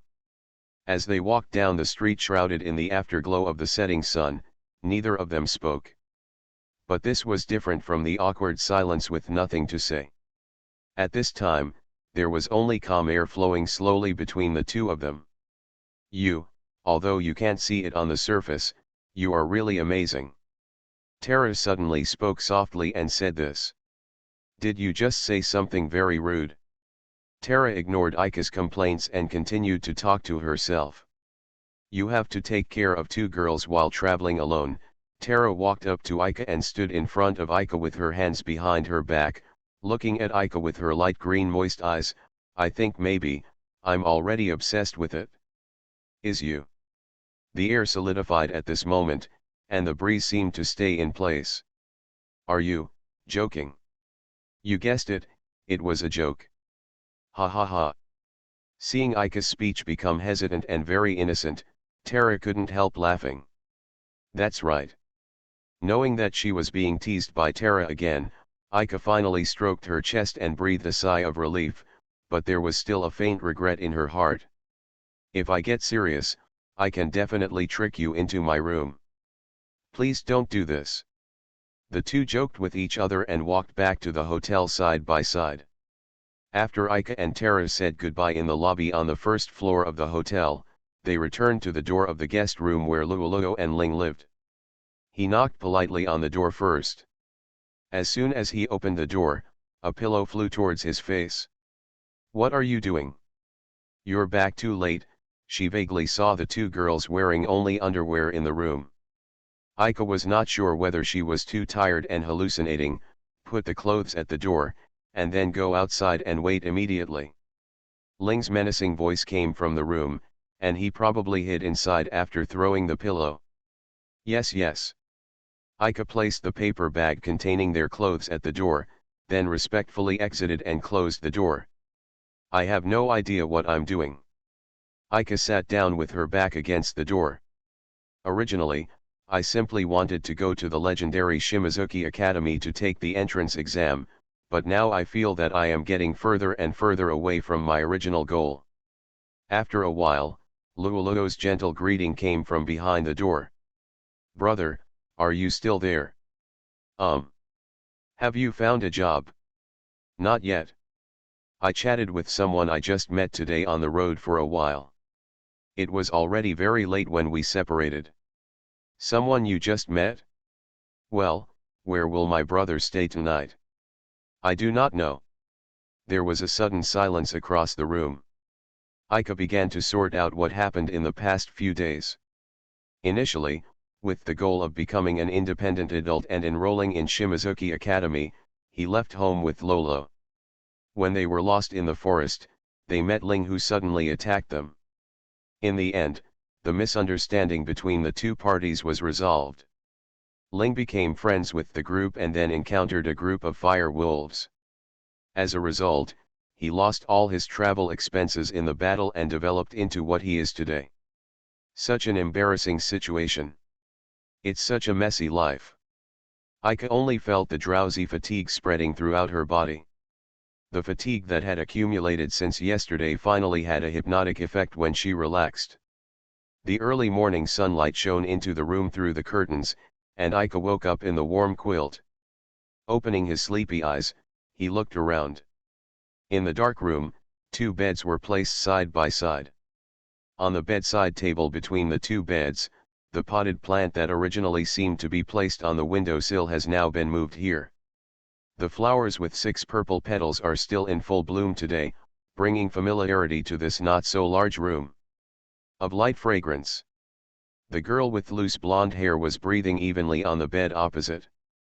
Ika felt something moving around her in a daze, so she turned her head and looked to the side.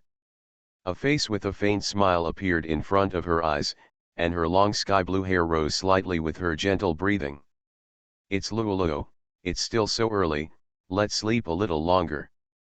Ika faced the ceiling again and closed her eyes, and her eyes returned to darkness again. Only the sound of even breathing was left in the room. "How can I possibly sleep?" Ika's eyes suddenly shot open. As long as he understands the current situation, no boy can continue to sleep peacefully. Suppressing the violent beating of his heart in his chest, he used the strength not to wake up Lulu to break free from the slender arms that were tightly hugging his waist. After getting dressed, he quietly left the room. As a result, Ling did not show up at the hotel restaurant table. She knew that Lolo and Ika slept in the same bed last night. While Lolo was eating breakfast, she inadvertently asked Ika why she didn't wake them up. He just fooled it by saying that he was not used to sleeping in a strange room and woke up too early. After Lulu and Ika finished breakfast together in the hotel restaurant, they returned to their room with Ling's share of breakfast. Ling Zhen was lying lifelessly on the bed, and Lulu walked to her bed and sat down. "Sister Ling, you should be up already, right? What's wrong? I know you're not sleeping. Is it because you have a bad appetite and don't want to have breakfast?" Ling still didn't answer, just buried her face in the pillow and rubbed it from side to side. Lulu put his hand on Ling's waist and started scratching it gently. "Pft. Ha ha, ha ha ha ha. Stop making trouble. Ha ha ha." This is a bad method that Ika often used when she was a child when Lulu was making trouble and staying in bed. No matter how strong Ling's endurance was, she couldn't resist her physical reaction at this time and tried to avoid Lulu's clutches while holding back her laughter. Seeing that Ling could no longer hide, Lulu finally stopped moving his fingertips. The fuss just now has made Ling feel a lot more energetic. It's probably not that Ling didn't wake up, or that he had a bad appetite. Although Lulu knew this, she did not inquire into Ling's little thoughts. "Go take a shower." Ling, who at least seemed to have regained his energy, got up from the bed. "If that guy doesn't find a way to make money, we will sleep on the street with him. Hurry up and enjoy it now while you have the opportunity. Are you assuming that my brother will definitely fail? Live in the present. Do you want Lulu to come and take a shower too?" The two girls walked into the bathroom together, and the sound of their chatter and laughter could be heard from behind the frosted glass door. The gloomy scene a few minutes ago seemed to have never existed, so just pretend it never existed. Ika stopped in front of the only tavern in this town. So far, he has not found a store that needs to recruit temporary employees, so now he has moved from the outskirts of the town to the central area. After asking around, he found out that this was the most popular place in the town and it would be overcrowded every night. This pub is only run by a female proprietress and a middle-aged man. Since it is a place with so many customers, there must be a shortage of manpower, right? Ika thinks so. Pushing open the door of the tavern, a lazy atmosphere hits your face. It's still daylight, and there are only so many customers in the tavern that you can count on your fingers. A middle-aged man wearing a wide-brimmed leather hat, inappropriate beachwear, and flip-flops was sitting at the bar drinking glass after glass of what was probably some kind of alcohol. Another woman wearing a burgundy cheongsam and looking about 20 years old was also holding a wine glass in her hand, lying on the bar in an inelegant manner and talking to the middle-aged man opposite. Noticing someone coming in, the middle-aged man turned to look at the door, while the woman seemed not to notice the arrival of the guest at all. Who is the boss here?" Ika was overwhelmed by this mature atmosphere that she had never felt before, so her tone was a little nervous. The man put down the wine glass in his hand and walked over, gesturing to the woman behind him with his thumb. That woman is the boss, but she is completely drunk now. If you have anything to say to me in advance, I will tell her for you. When the middle-aged man stood in front of Ika, he took a closer look at the burly middle-aged man again. He was a head taller than Ika, his resolute face was as sharp as a knife, his voice was also very deep, and he didn't have the drunken feeling of an ordinary drunkard at all. Standing under the pressure of the middle-aged man, Ika felt that she was even out of breath. However, Ika did not show it, but forcefully forced out a friendly smile. Actually, I want to find a temporary job here. My friends and I just came to this town yesterday, but all the travel expenses were lost on the road, so I hope to find a job that can earn back the travel expenses. After hearing this, the middle-aged man grinned widely, and the pressure he had just put on Ika suddenly disappeared. He raised his broad palm and patted Ika's back mercilessly twice. That's great. I'm also a newcomer here. It's great that you can come and relieve my boredom. Ahem, thank you for welcoming me so much, but do you need the boss lady over there to agree? Don't worry about her, she'll be fine with more people. Come over here and have a drink with me. Sorry, I'm not an adult yet. What does this have to do with it? As long as you don't get discovered, the middle-aged man pushed Ika to the bar, took out a new cup, filled Ika with a light yellow drink, and pushed it in front of him. As a man, if you don't know how to drink, you won't be a great person. Then there's nothing we can do.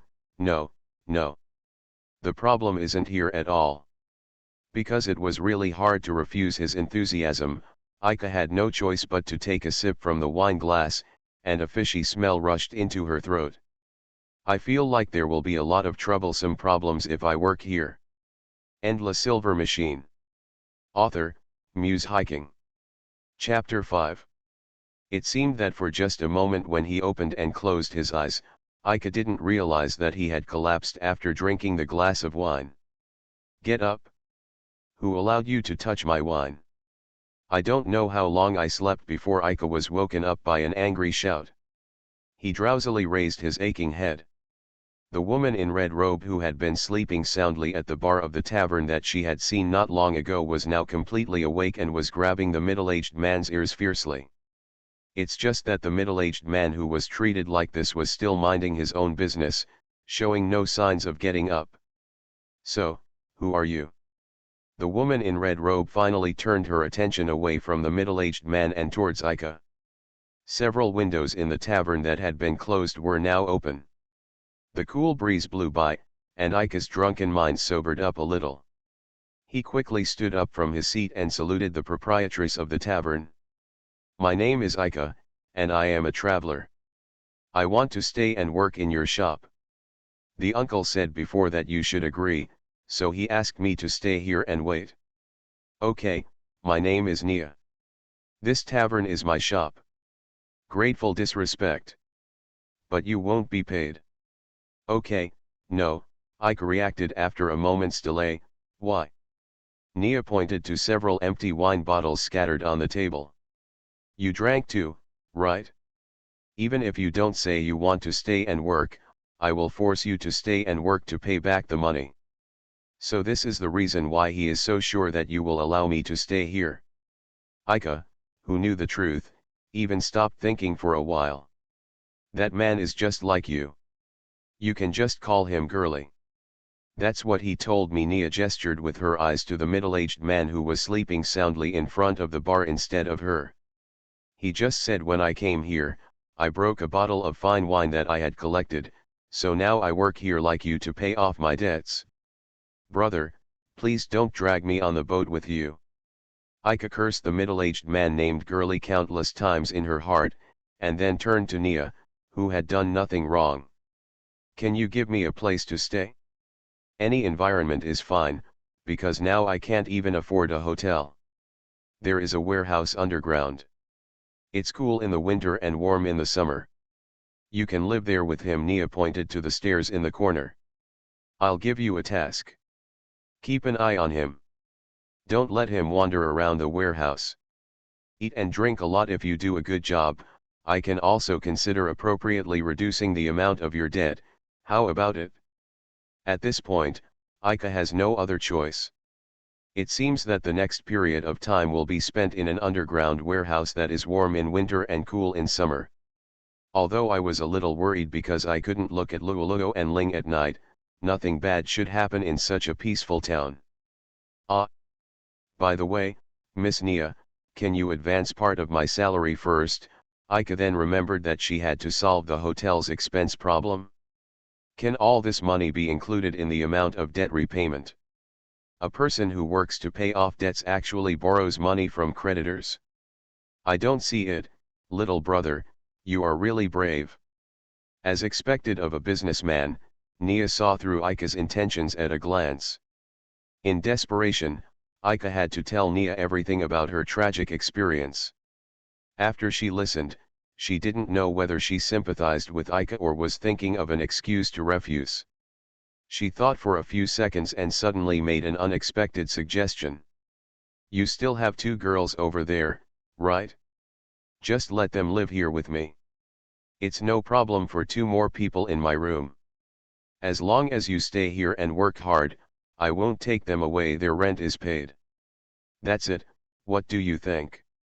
Aika was still in the corridor of the hotel, sitting down with her back against the door. With the last experience, he did not rush into the girls' rooms again, but relayed Nia's meaning to them through the door in the corridor.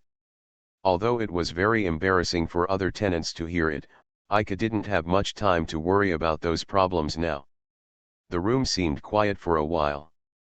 Then there were several inexplicable sounds, and Aika stood up in a hurry. What's wrong? What happened? It's nothing, just wait a while. Ling's reply came from the room, sounding as energetic as usual. Aika put down her hanging heart and sat down again with her back against the door. After a while, the door behind him suddenly opened without warning, and Aika fell on his back according to gravity. Behind the door is Ling holding the doorknob. Because of the angle of the fallen Aika, she caught a glimpse of the pure white lace under Ling's short skirt. Ling, who reacted immediately and blushed with tears, held down her skirt, raised her leather-shoed feet and stepped on his face without mercy. It hurts, it hurts, it hurts. This is force majeure. Aika reluctantly got up from the ground, but was immediately attracted by Ling's brand new outfit in front of her. Although it was the first time to choose clothes for a girl other than my sister, Tara's taste was surprisingly good. The beige knitted jacket and plaid skirt perfectly show off Ling's slender figure that was previously hidden in the dark robe. Hey, can you stop staring at me like this? The awe-inspiring Ling actually hugged her chest with both hands and took a small step back with a timid look on her face. Elder brother. Sorry. Feeling that Luoluo, who was standing behind Ling, was emitting a chaotic aura, Aika quickly looked away from Ling's body. Then I happened to see a dark green suitcase in Ling's hand that I had never seen before. This is... this suitcase was given to us by the big sister we met at the hotel door before. She said that she was going to end her work here soon, and this suitcase was not of much use to her, so gave it to us who happened to be at the counter at the time. Luoluo got out from behind the box and interjected. Tara? Is she leaving? When I chatted with her before, she also said that she would stay here to work for a while. I don't know the specifics, but that's probably it. That's it, I won't care about her for now. Having a suitcase is better than nothing. Having said that, don't you think about it again? After all, pubs are places to work, and there are all kinds of people. The environment, it may not be the same as you imagine. Ling turned her back to Aika, tangled her fingers in the hair hanging down from her face, and urged Aika in a reluctant tone. Whatever you do, I'll just follow you. Anyway, I'm just here to make a living, and I have no right to be picky. You have been friends with me and Luoluo for a long time, right? Don't think of yourself as a freeloader anymore. There's so much nonsense.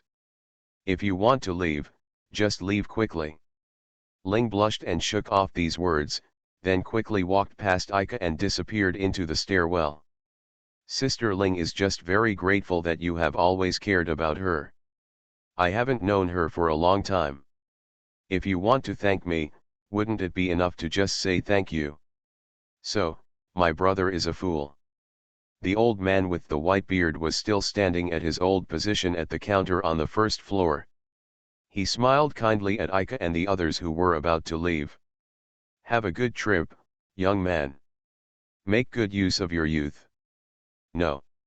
What happened yesterday was an accident. Ika could only smile helplessly.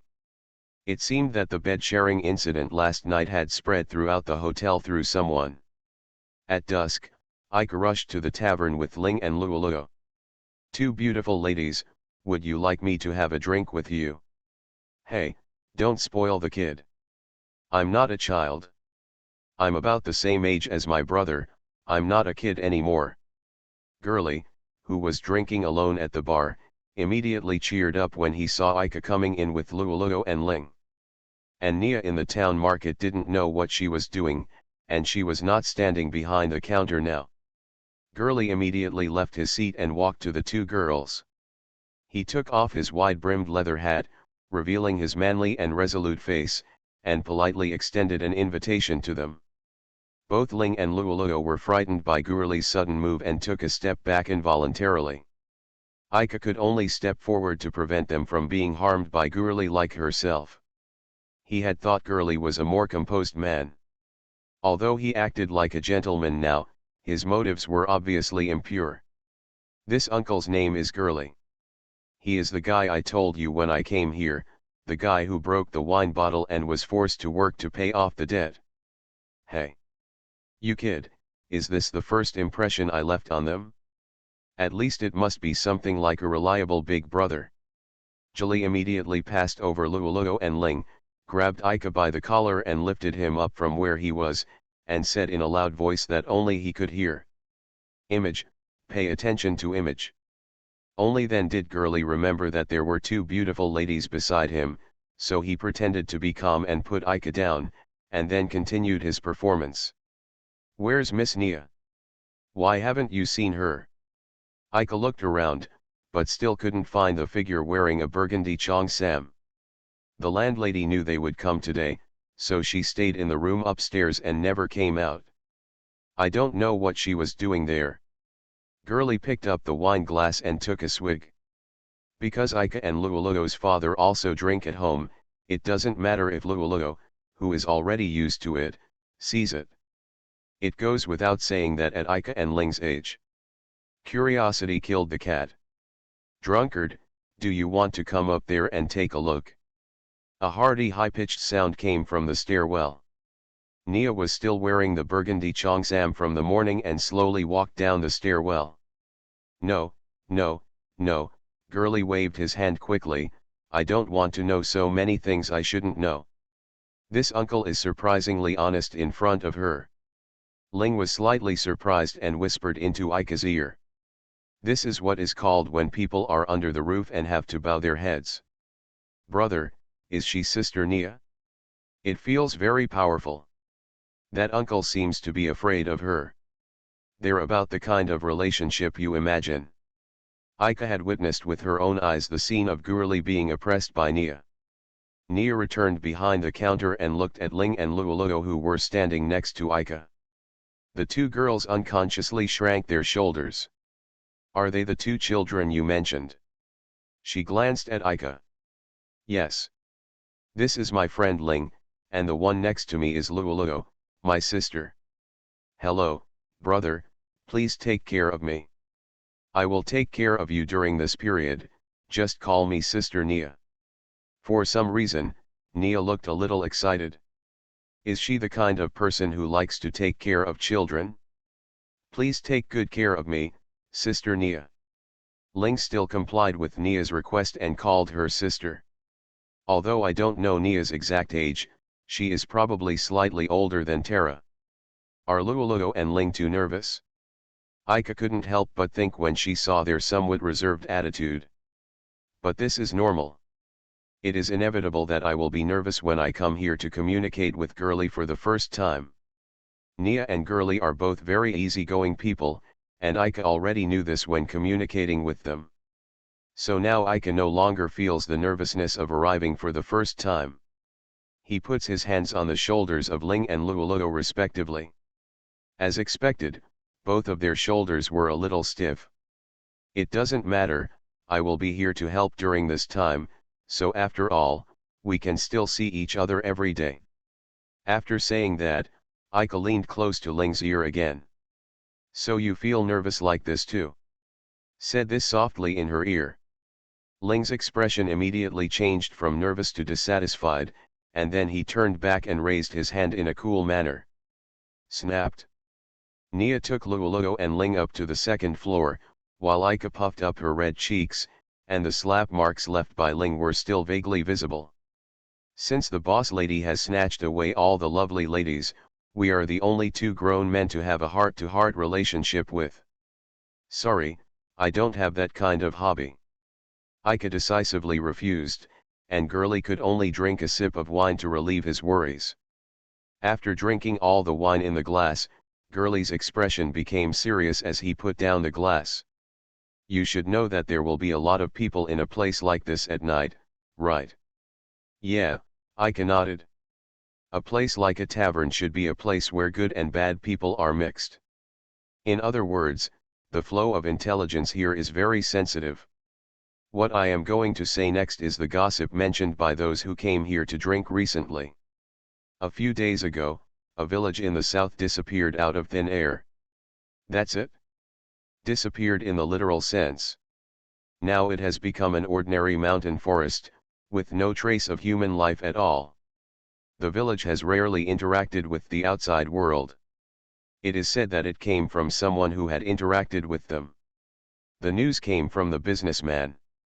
If this kind of thing really happened, it should not be as simple as just disappearing. Aika immediately stood up holding the bar.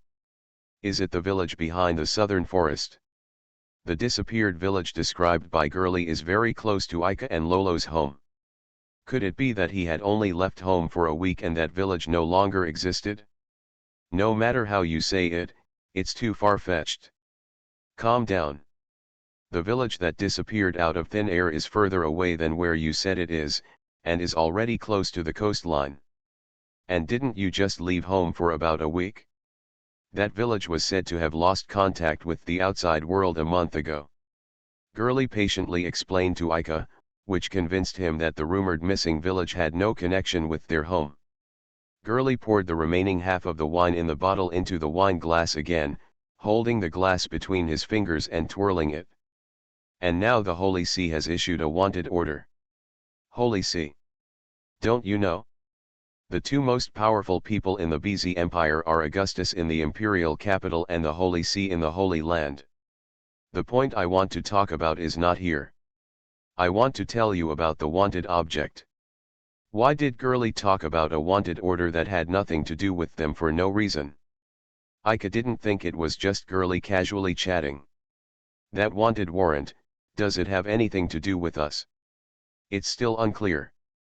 The wanted people are two girls. They both have bright hair colors. One of them has blonde hair and the other has white hair.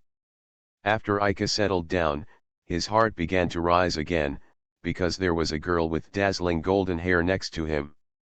Is the girl wanted by the Holy See Ling? Why? Aika couldn't understand the situation at all for a while.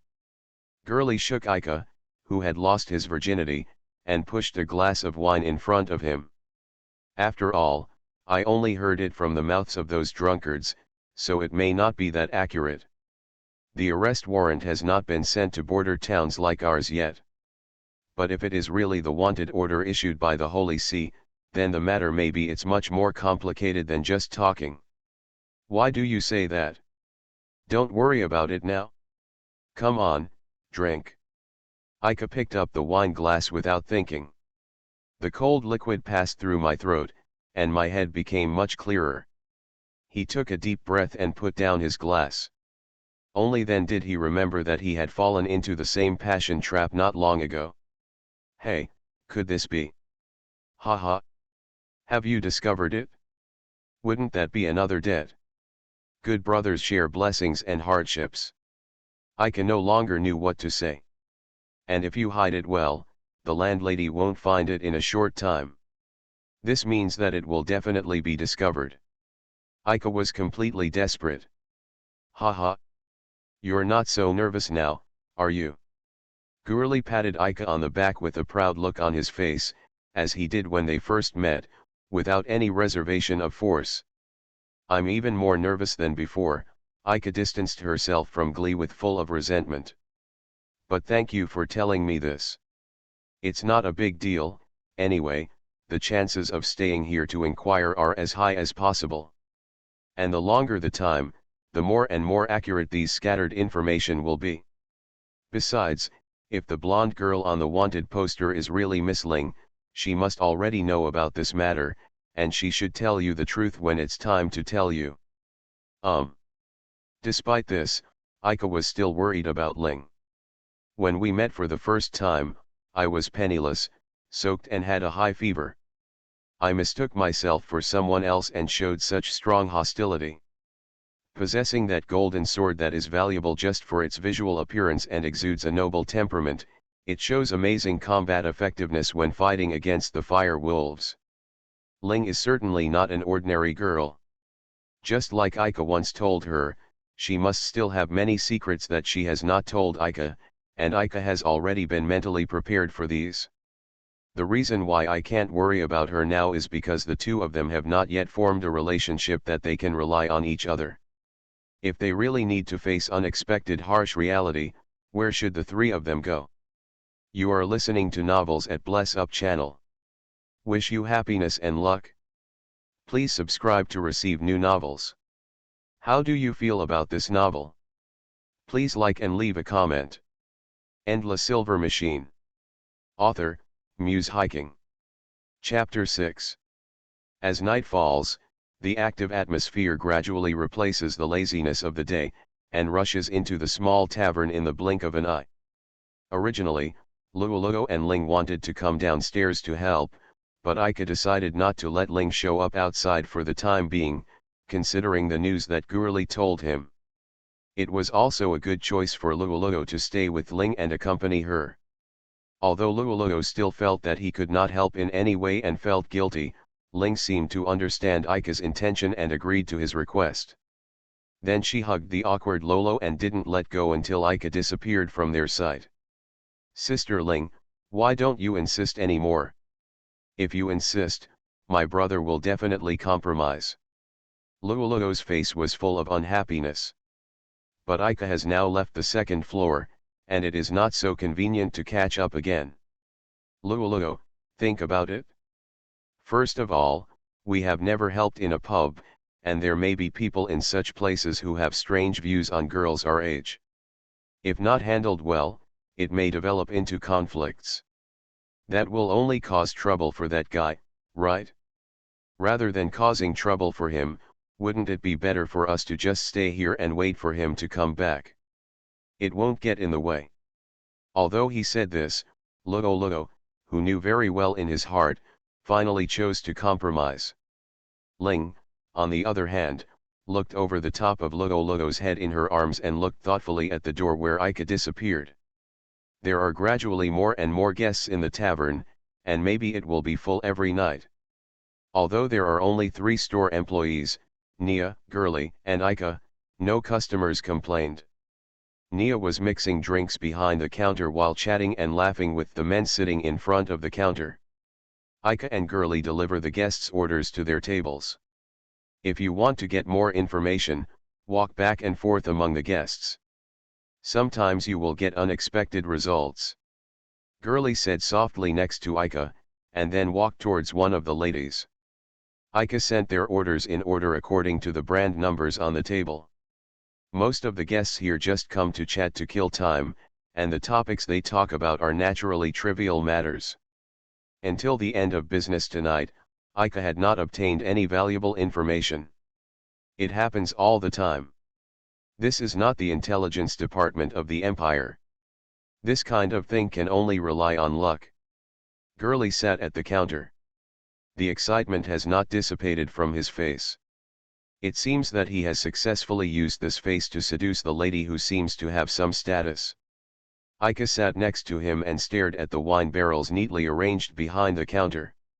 I said you two are getting ready to clean up and close the store. Why are you just sitting here? Gurley obediently obeyed Nia's instructions, left his seat and started cleaning the hall. Ika was about to stand up, but Nia noticed what was on his mind. Wait a minute, little brother, Nia called Ika, and he turned back in confusion. Are you thinking about the little blonde sister? Eh? How did you know? Boys, they only show that look when they are thinking about girls. I probably didn't show any strange looks. Ika turned her face away, just to cover up her shyness that Nia could see through at a glance. If you have any questions to ask her, wouldn't it be better to take the initiative to ask her? Gurley interjected while wiping the dining table. If we are friends, if there is nothing that must be concealed, they will talk to each other candidly. That's right. Nia was also encouraging Ika, but it was obviously for some other purpose. Ika didn't answer immediately, but just looked towards the stairwell leading to the second floor. If Ling is really the girl wanted by the Vatican, what should I do? Should she be handed over to the Holy See, or should she be protected from the Holy See? What is the right thing to do? Or what exactly do you want to do? Ika doesn't know yet. By the way, there is only one bathroom here. Let me take the two children to take a bath first. Yes. Please excuse me, Sister Nia. You are so polite, kid. Even I am interested in you. Gurley bumped Ika's waist with his elbow, and he reflexively took a few steps away from Gurley. When these words come out of your mouth, the taste changes. Oh? I really mean it. It was late at night, and the two of them still hadn't finished cleaning the tavern. Not long after Nia went upstairs, she heard her screams. What's wrong? Ika suddenly had a bad feeling, dropped the tools in his hands and rushed up the stairwell. Gurley followed suit. There is only one suite on the second floor of the tavern. The entire second floor of the tavern is Nia's room, and now Luoluo and Ling also live in it. Nia was at the door of her room at the moment, kneeling on the floor with an expression on the verge of tears. It seemed like girls' laughter was coming from the room. What, it seems like nothing happened, aren't they quite noisy? Gurley shrugged. Shut up. They drank the wine I had kept for 5 years. It was supposed to be used to celebrate my birthday. Nia knelt down weakly on the floor, covering her face and sobbing. Ika looked towards their room. The overall color of the room is pink, which is very girly, but slightly out of tune with a woman of Nia's age. The ground is covered with fluffy square cushions instead of the floor. Even if you lie on it and sleep directly, you won't catch a cold. And right in the center of the room, Luoluo and Ling Zhen each held a cup filled with some kind of liquid, seeming to be a little delirious and talking about irrelevant topics. Their cheeks were all red, and they looked obviously drunk. These two children, I obviously put the wine bottle on the top of the cabinet. How did they find it?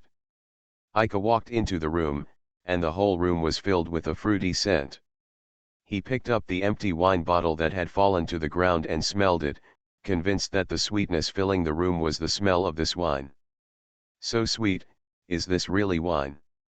This is probably the supreme fruit bar that the boss lady has been showing off to me, which is brewed using fruits harvested from the entire orchard. This bottle seems to be the most important to her. Gurley said the incredible facts in a nonchalant tone. He. Nia, who was kneeling on the floor and sobbing, stood up staggeringly as if her soul had been taken away, and let out a gloomy laugh. But it's better to be drunk, this debt, just use the body of a young girl to repay it. Nia, who suddenly cheered up for no apparent reason, rushed into the room, picked up Ling in her left hand and Luoluo in her right hand, turned around happily and rushed down the stairs. Ika stared dumbfounded at Nia's sudden outburst. What will happen to the two of them? At most, the boss ladies can use their bodies to vent their anger. Anyway, there won't be any big problem. It sounds like the problem is huge. But if I intervene, it will definitely be affected, right? What do you think? Let's wait until Sister Nia calms down before talking. After calmness returned downstairs, Ika and Julie quietly returned to the first floor along the stair railing. There were some vague sounds coming from the bathroom behind the stairs that had to be taken into consideration. I hope Sister Nia won't go too far. Ika sighed. He thought that no matter how much women go overboard, it should only be that way. But, Uncle, you are really honest today. I thought you would definitely run to peek or something. I tried it a long time ago. But if the boss lady is here, it's better to give up decisively. I don't want to lie in the warehouse for 3 days and 3 nights. But if you do that now, I will definitely send you to the warehouse to lie down for 3 days and 3 nights. Girlie sighed pretentiously, sat back at the bar and started pouring wine into the glass. He just took a small sip, and then his eyes fell on Ika's right wrist. What's that wrist thing? Is this one? Ika raised his right hand, and the silver-white wrist wheel shone brightly under the light of the bar. This is a farewell gift from my father. It should be a kind of magic tool, even if it is nothing. I can easily use my magic talent. That's right. Did you say before that you were born in the village at the foot of the Warren Mountains? Girlie wordlessly picked up the wine glass in his hand and put the rim of the glass to his mouth. However, he seemed to be thinking about something in his mind and did not drink the wine left on his lips. By the way, Lululo also got a necklace from home that seemed to be a magic tool.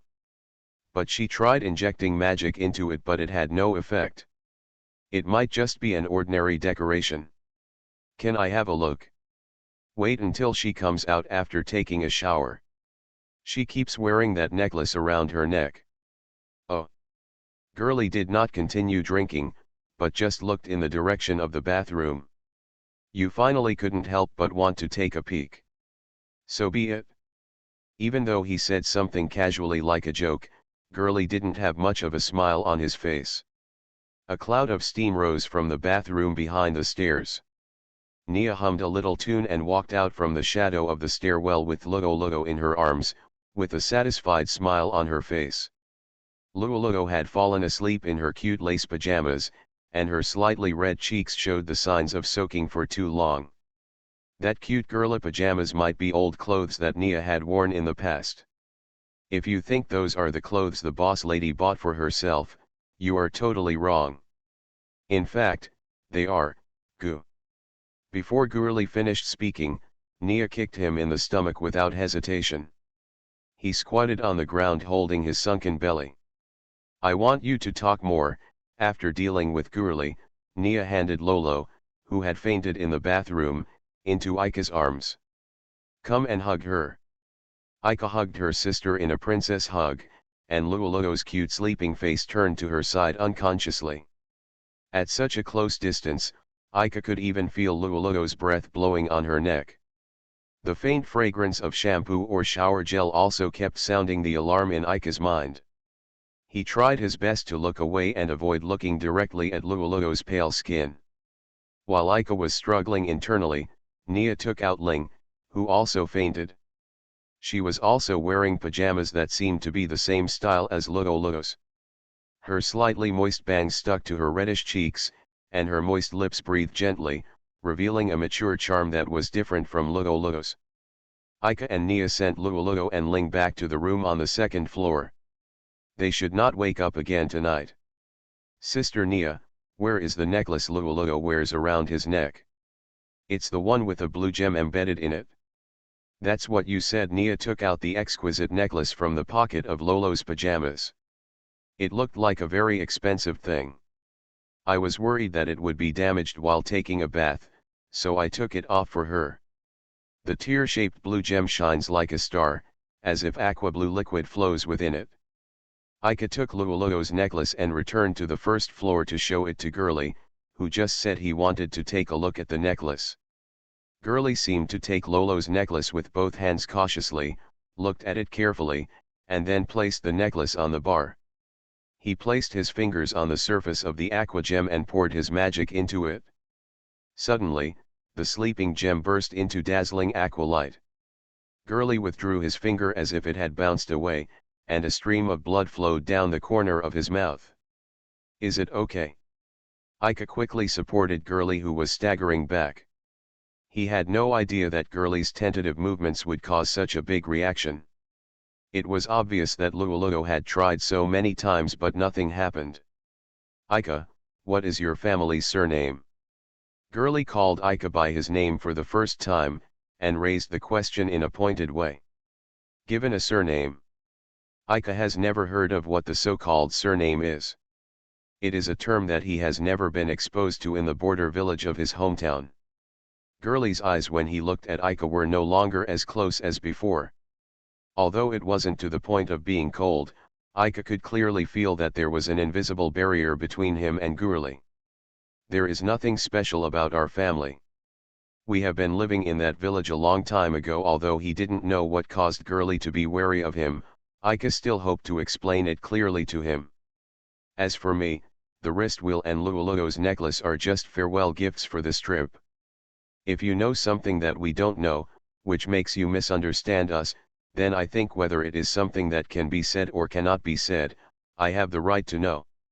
Now Nia is sleeping with Lululo and Ling in the room on the second floor, and Ika must learn from the serious Girly alone what made him have to put away his smile. At least, what you don't know won't be some kind of truth that you can laugh off." Girly's deep gaze seemed to have seen through all of Ika, and the tense atmosphere around him disappeared unconsciously. He sat down in front of the bar, pushed Lululo's necklace to the spot where Ika had been sitting before, and motioned for him to sit down. Ika swallowed her saliva and sat back down next to Girly. Girly picked up the wine glass and drank the wine in one gulp as usual. The nervousness from before also disappeared with the glass of wine. "Did I look like a big brother with a heavy responsibility just now?" "Ha." The originally tense nerves completely disappeared because of this question that Girly asked with a playful smile. "Actually, the Fu surname I just asked you about is not a secret hidden in the dark. It's just that you may not have access to this term in a border village like yours," Girly explained to Ika in a relaxed tone. "The so-called Fu, to put it simply, the surname is the name given to certain nobles by the emperor of the Bis Empire. For example, the royal family of Emperor Augustus has the surname Ila, so we call their family the Ila family. The names of the current third princess and the fourth princess are Lanming Ila and Ziming Ila.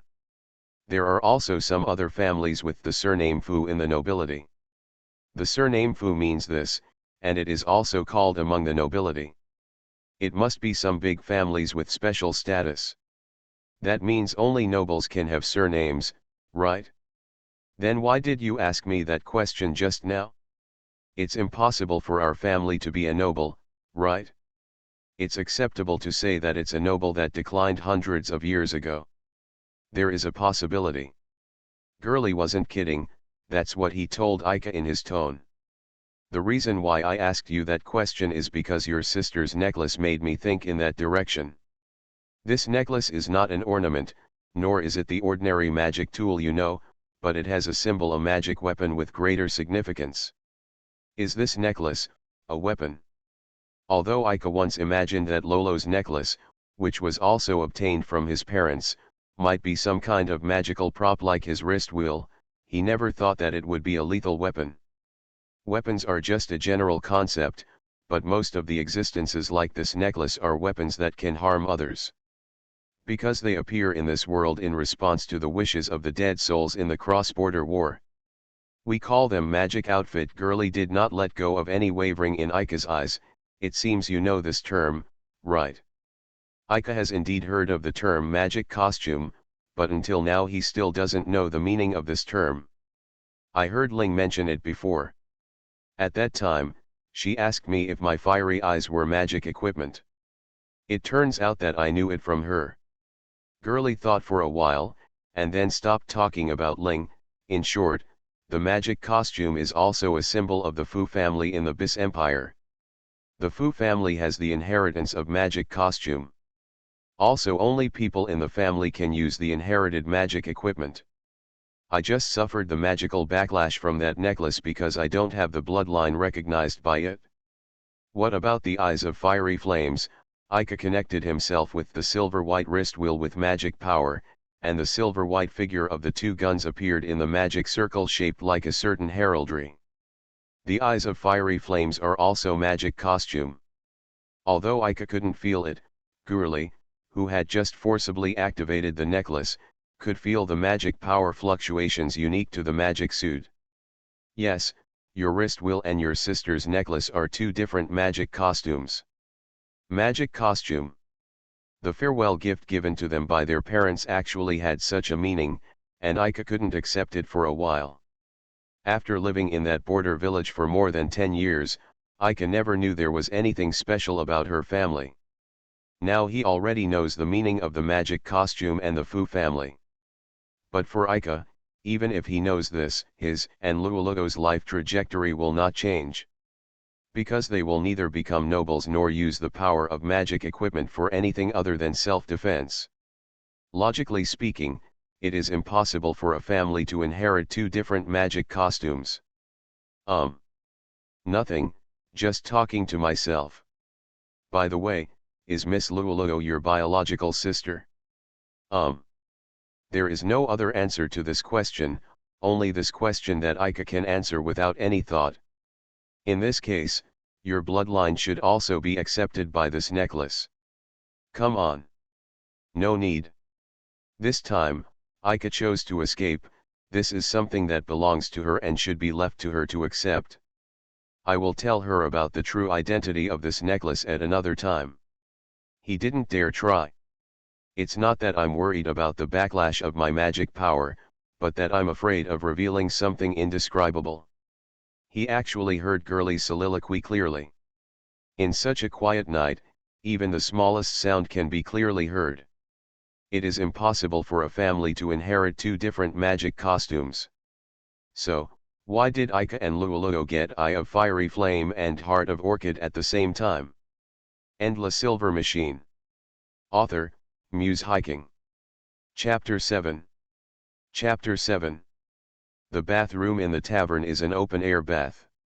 When you look up, you can see the sky full of stars and the bright moon. Ika and Julie were soaking in the luxurious bathhouse face to face, and the warm water was slowly washing away today's fatigue. It seems that the weather will be good tomorrow. There are not many customers in the tavern during the day. If you want to go sightseeing in the town, the landlady will probably agree. Gurley randomly found a topic to liven up the silent atmosphere between the two. We'll see what happens tomorrow. Ika dealt with it casually. He had been in this absent-minded state from the beginning. Nia had probably fallen asleep with Luoluo and Ling in the room on the second floor. Ika and Gurley came to use this bathroom last and wanted to clean it up. Gurley was not a person who could endure loneliness, and he still did not give up talking to the absent-minded Ika. It seems that I shouldn't have said so many things to you just now, but now it seems that it has become a psychological burden on you. No, I'm very grateful that you can tell me so much, but my head is a little messy now. No matter what, I have the responsibility, so let me shoulder the responsibility of the big brother and soothe your wounded heart. Gurley stood up from the bath without any pretense, and waded naked towards Ika without covering anything. Don't come here. Don't face me. In the pink room on the second floor, Nia was trying on various girly-style clothes for the sleepy Luoluo and Ling. The wardrobe in the corner of the room is filled with all kinds of gorgeous dresses and fluttering skirts. Luoluo and Ling have completely turned into her dress-up dolls. The noise between Ika and Gurley was so loud that it passed through a sliding door from the first floor to the second floor and reached Nia's ears. She couldn't help it anymore, so she walked to the stairwell and yelled at the people downstairs. You two are too noisy. The workload will be doubled tomorrow. The downstairs instantly regained its tranquility. Tara returned to her room on the first floor of the hotel, closed the curtains, turned around and sat on the edge of her bed. The heavy book appeared in front of Tara. She gently touched the smooth cover, and the book opened automatically in front of her. The pages of the book moved on their own without any wind. Tara closed her eyes gently, and a blue halo enveloped her and the book. After a few seconds, the blue halo gradually dissipated, and the heavy book quietly closed, turning into magic particles and dispersing in the air. It's so nerve-wracking, all the messy things are colliding together. I must apply to the principal for compensation after I go back. Although Tara was complaining like this, her expression was not one of boredom, but a hint of smile. Endless Silver Machine. Author, Muse Hiking. Chapter 8. Ling once again witnessed that heart-wrenching scene in her dream. Nia suddenly woke up from her sleep for some reason, probably because she vaguely heard the painful moans coming from around her. With the dim light coming in from the window, she saw the unnoticeable tears hanging from the corners of Ling's eyes, who was sleeping next to her. The slender body curled up alone, trembling from time to time with intermittent moans. Nia gently pushed aside Ling's messy bangs, wiped away the tears from the corners of her eyes with her fingers, and then helped her lay her curled-up body up to sleep. Luoluo was also woken up by the rustling sounds around him. When she saw Ling's face, she knew that Ling had started to have nightmares again. She had noticed this kind of scene when she and Ling were sleeping together in the tent. Although I don't know what exactly Ling dreamed about, it is definitely a change that is difficult to accept in reality. Aika once said in front of Ling that she must have many things that she has not told everyone, and Ling did not deny it, but promised to tell them all at the right time. So now Luoluo can only believe in Ling's promise and pray that the things she conceals will not easily change the current smooth daily life. She held Ling's hand and said nothing more. Although she was still a little worried about Ling's condition, she knew that she could never force Ling to spit out all the pain hidden in her heart now. Only when she calms down and decides to tell everyone her unspeakable secret can we truly get in touch with the depths of her heart. The crisp sound of wind chimes sounded in the tavern in the early morning. Most of the guests who come at this time are not here to drink. Nia returns to the bar from backstage. A girl with long chestnut-colored hair was standing at the door of the tavern. The round-rimmed glasses on the bridge of her nose gave her an intellectual beauty. Next to her was a girl who looked to be only about 12 or 13 years old. The girl was wearing cute clothes that matched her age, but the wide-brimmed straw hat on her head was a little out of proportion with her little head. From Nia's point of view, her face hidden by the straw hat could not be seen at all. She was also holding a bulging paper bag in both hands. "Excuse me, is there a boy here with black hair, about the same height as me, wearing a black windbreaker?" The girl with long chestnut hair made a gesture with her hand, but it made no sense. "I don't have much of an impression. There are so many guests here every day, how can I possibly remember everyone? Do you have anything to do with that boy?" Nia didn't know why the girl wanted to inquire about Aika, but it was a basic rule not to reveal other people's personal information casually. What's more, now that Aika is an employee of this tavern, it is even more impossible to hand him over easily. Therefore, Nia did not tell her that Aika was in this tavern now. "Really?" The girl was silent for a moment. "Then if you see that boy, give the child to him. If possible, it is best to take her in. Because there is no place for the child to go, just throw it away. He might have died if he was outside." The chestnut-haired girl pushed the girl who was standing timidly behind her forward. She timidly took off the wide-brimmed straw hat she wore on her head. The beautiful, snow-white knee-length hair hidden in the straw hat poured down. What was covered by the straw hat was the childish face that would arouse the desire to protect both men and women. But Nia couldn't care less about admiring the girl's appearance that would turn heads every time she walked on the street. The overly conspicuous features immediately reminded her of the rumor that had been circulating among the guests recently. It is said that the Holy See is looking for a girl with white hair. Could it be her? Maybe, The chestnut-haired girl said in a relaxed tone, "Anyway, just give her to that boy. He won't refuse after meeting the two girls around him." The chestnut-haired girl's attitude as if she had anticipated everything made Nia wary. "Who are you?" It can be heard from the words of the chestnut-haired girl that she knows that Ika is here at this time, and she also knows about Luoluo and Ling. Big sister who has just known Ika for a few days? This kind of thing is not that important. By the way, the paper bag contains the clothes I prepared for her. There will be nothing wrong with me next. The chestnut-haired girl simply turned around, waved her hand, and walked out of the tavern alone. The crisp sound of wind chimes rang again, leaving a stunned Nia and the girl standing alone. Since the other party has already left, it is naturally impossible to catch up and return the person to her. Nia could only focus on the girl with hidden eyes. "So, can you tell me your name first?" Since the chestnut-haired girl was so sure that she knew Ika, she could decide whether to stay or go with the girl after listening to Ika's opinion. As far as Nia and Gary know, Ika should have nothing to do with the Holy See. It's time to learn as much as possible about this dangerous girl. If she is really wanted by the Holy See, as long as she is here, she will become a time bomb, which may detonate the troublesome things following her. The white-haired girl covered most of her face with the brim of her straw hat, which seemed to make her feel more at ease. Way 11. Although it was not as quiet as a mosquito, it was just enough for Nia to barely hear it clearly. Such a timid girl should not be wanted by the Holy See for doing anything harmful. Perhaps it is because of some more special reasons, such as identity and background that are difficult for outsiders to know.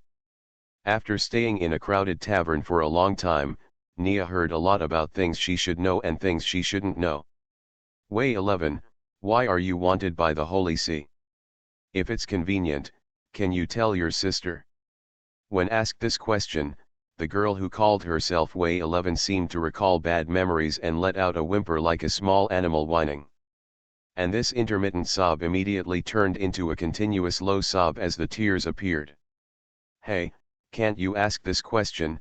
Nia, who made Way 11 cry, panicked for a moment. Wait, what should I do, what should I do? I don't know how to coax a child." In order to calm Way 11's sobs, Nia even overspent her energy on tomorrow's work. Until the end, Nia still didn't know the specific reason why Way 11 was wanted by the Holy See. She only knew that she escaped from the Holy See's imprisonment. Escape from the Holy See. The Holy See is located in the Holy Land in the center of the BZ Empire. From there to the town of Pfa, there are dozens of towns. The chestnut-haired girl had just said not long ago that she would die if she was left alone, so how on earth did she cross dozens of towns to get here? Thinking about that kind of problem now would only give her a headache, so Nia put aside all the irrelevant details for the time being. "Who is the sister who brought you here?" "I don't know, she let me stay in her room and gave me new clothes." "Does that mean you didn't know her before you were taken in by her?"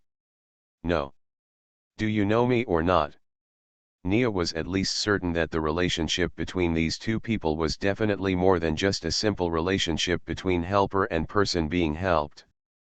As for why Way 11 was hesitant about the identity of the chestnut-haired girl, it was probably because of the chestnut-haired girl's request to her. "That sister said there are people here who can take me in, and there are people I might know. She also said there is nothing to hide from the people here." Way 11 quietly raised her drooped head and stared at Nia in front of her with her big watery eyes. "Are you the one who can take me in?" Her clear eyes, still full of tears, seemed to be begging Nia. Nia was immediately attracted by Way 11's innocent eyes. She seemed to have forgotten all her previous worries and hugged Way 11 into her arms. "How cute. Those guys from the Vatican, who use tax money to eat, don't even let such a cute child go." Suddenly being hugged tightly by Nia, Way 11 struggled in her arms in a panic, but soon realized that doing so had no effect and became docile. Nia enjoyed the soft and comfortable touch like marshmallow in her arms for a while, and then let go of Wei 11, who had become a little dazed. "Come upstairs with me first. There are two girls there too. You should be able to become good friends."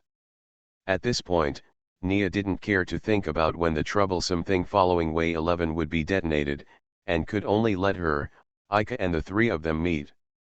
Asking Luo Luo, who had already woken up, to take care of Wei 11 for the time being, Nia called over Ika and Julie, who had already roughly heard about the current situation. When I arrived on the second floor, I saw Luo Luo and Wei 11 talking in the corridor. Ika noticed that Ling, who Nia mentioned just now, seemed to have a nightmare, was not present, so she asked Luo Luo. "Ling hasn't woken up yet." Luo Luo made a SHH gesture and then gestured into the room. Ling was still asleep in the room, but her sleeping face was much calmer than before. "There is one thing I want you to know, I hope you can hear the end." Wei 11 spoke quietly from the side, her expression seemed a little painful. Ika had heard Nia say in advance that Wei 11 was the white-haired girl wanted by the Holy See, and Ling might be another person wanted. If this is the case, the relationship between the two of them may not be as simple as knowing each other. Wei 11 must have seen Ling sleeping when Nia left. What she wants to tell everyone may be Ling's hidden secret that has not yet been revealed. "Want to go downstairs?" Ika didn't know what the relationship between Wei 11 and Ling was, and he didn't know if they could meet, so he simply asked Wei 11 what she thought. "No, it's right here, she may wake up at any time, and she will definitely feel uneasy without anyone around." Wei 11 shook her head. It seemed that she was really related to Ling, but she didn't seem to show the joy of being reunited after meeting Ling. "A week ago, our Holy See organized a mission called Inventory of Lost Objects. The lost object was the magic weapon Light Flame Sword that disappeared a long time ago. There are very few records about the Light Flame Sword. It is obviously a magic outfit named after mechanical alchemy. I only know that it does not have a fixed form of appearance, and it has other forms besides the original longsword form."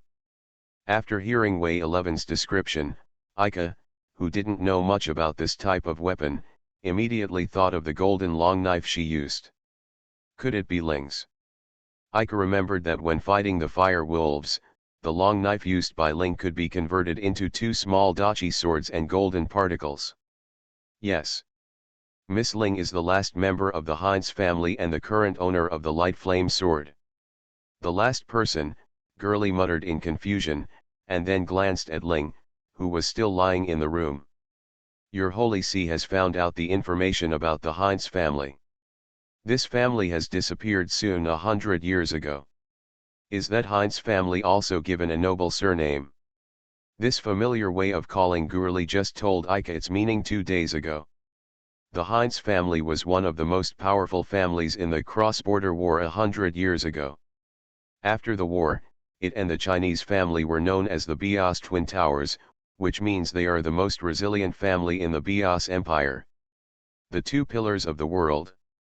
Didn't your parents mention it? When we were children, we often listened to our parents telling their stories, but we don't know whether those stories were beautified or not. Because just a few years after the cross-border war ended, the Fu family disappeared from the scene at the same time. The Heinz family probably chose to live in seclusion, and the Qin's family may have been the same. Historical records about the two Fu families have also been erased. Sorry to interrupt you for so long, please continue. Wei 11, who was waiting obediently for Gurley to finish his explanation, nodded. Julie probably noticed that Wei 11 always spoke slowly. If he needed to explain such common sense background to Ika and Luo Luo, no amount of time would be enough, so he finished it for her in one breath. "I am an orphan, and the Holy See adopted me. After the magic level assessed there, it seemed to be a little above the standard, so I started learning magic. All of them are enchantment magic, and most of them are a little bit good. So I later became a knight of the Holy See, and I was a little proud at that time." At that time, that is to say, what happened later to make her disappointed? Searching for lost objects was the first mission I received after becoming a Knight of the Holy See. Dad, Pope Sethys asked me to serve as rear support and cooperate with others, but later I found out that the purpose is to find the magic weapon Light Flame Sword, but it's not really like that. Could it be that the disappeared village has anything to do with that mission? Ika remembered the gossip that Gurley told her a few days ago. The disappeared village he once mentioned, Ika once thought it was his hometown. But recalling what Ling once told him and the location described by Gurley. I came here from a place a little further away, closer to the seaside, and I also passed your village on the way. The village that disappeared out of thin air is farther than where you said it is, and is already close to the coastline. Well. Wei 11 endured the heavy atmosphere and nodded, her long white hair swaying slightly. After the mission, Pope Sethys destroyed that village. I will never forget it. At that time, Wei 11 said, and finally couldn't help sobbing in a choked tone, everything would have turned out like that because I was there, if it weren't for me. Nia gently hugged Wei 11 and touched her head gently, hoping that this would calm her heart. This time Wei 11 was not thinking about escaping from Nia, but just suppressed her crying in her arms. Ika seems to have been vaguely aware of the relationship between Wei 11 and Ling. The relationship between them may not be the kind of relationship that Nia thought, where they could become friends. Maybe the two of them shouldn't meet here. You are listening to Novels at Bless Up channel. Wish you happiness and luck. Please subscribe to receive new novels. How do you feel about this novel? Please like and leave a comment. And La Silver Machine. Author, Muse Hiking. Chapter 9. After Wei 11 felt a little calmer, she started to talk about the tragedy that happened between her and Ling that day. When I arrived there with other people from the Holy See, the first friend I met was Miss Ling. At that time, her hair was not the golden color it is now, but pink. The current golden color should be because after that, the magic weapon Light Flame Sword merged into her body. Pope Sethys went to discuss with the head of the Heinz family, who is Miss Ling's father. It may be the result of the negotiation not very good. The Holy See issued another plan that was not told to me before. Departure, I am just rear support and must follow the instructions, although I know this does not erase the fact that I am involved. Miss Ling has always been there. She was the closest to me and watched me unfold the barrier with her own eyes. I think she probably hated me very much at that time. The first time Wei 11 met Ling, she regarded her as a friend. At about that time, neither Wei 11 nor Ling expected that this tragedy would happen soon. That's why Ling was so angry at that time. Now Ika knew why she became furious like that after she invited Ling to go on the journey with her. Perhaps it was because she trusted Wei 11 without knowing it, but was betrayed by her friend and lost something important. At that time, she saw the shadow of her past in Ika, so she turned her anger on Ika. Wei 11 took a breath. After just crying, she seemed to be able to face the tragedy she had caused by her own hands, and with the same weight of pain as Ling, she recounted the scene that only the two of them knew. After the mission was completed, I never saw Miss Ling again. I don't know where she went. I didn't even get a chance to talk to her. I know that nothing can be restored by just apologizing. What she lost is never again relatives who can't come back. Wei 11's words became intermittent because she was sobbing again. Later, I wanted to leave the Holy See and report this matter to Augustus. If it were the Empire, it would definitely do this for this kind of thing. I tried to do something, but failed. After I returned, I was locked up. What happened then was quite obvious. Wei 11 finally used some method to escape from the control of the Holy See and fled to this small town more than 1,000 kilometers away. It sounds a bit fanciful, but maybe it's not that difficult for the Holy See Knights. The Knights of the Holy See also have different levels. Wei 11, which level do you belong to? Blue. Blue clothes, it's not surprising that you can escape. Gurley nodded to himself. Seeing that neither Ika nor the others seemed to know the meaning of the simple exchange between him and Wei 11, he simply explained.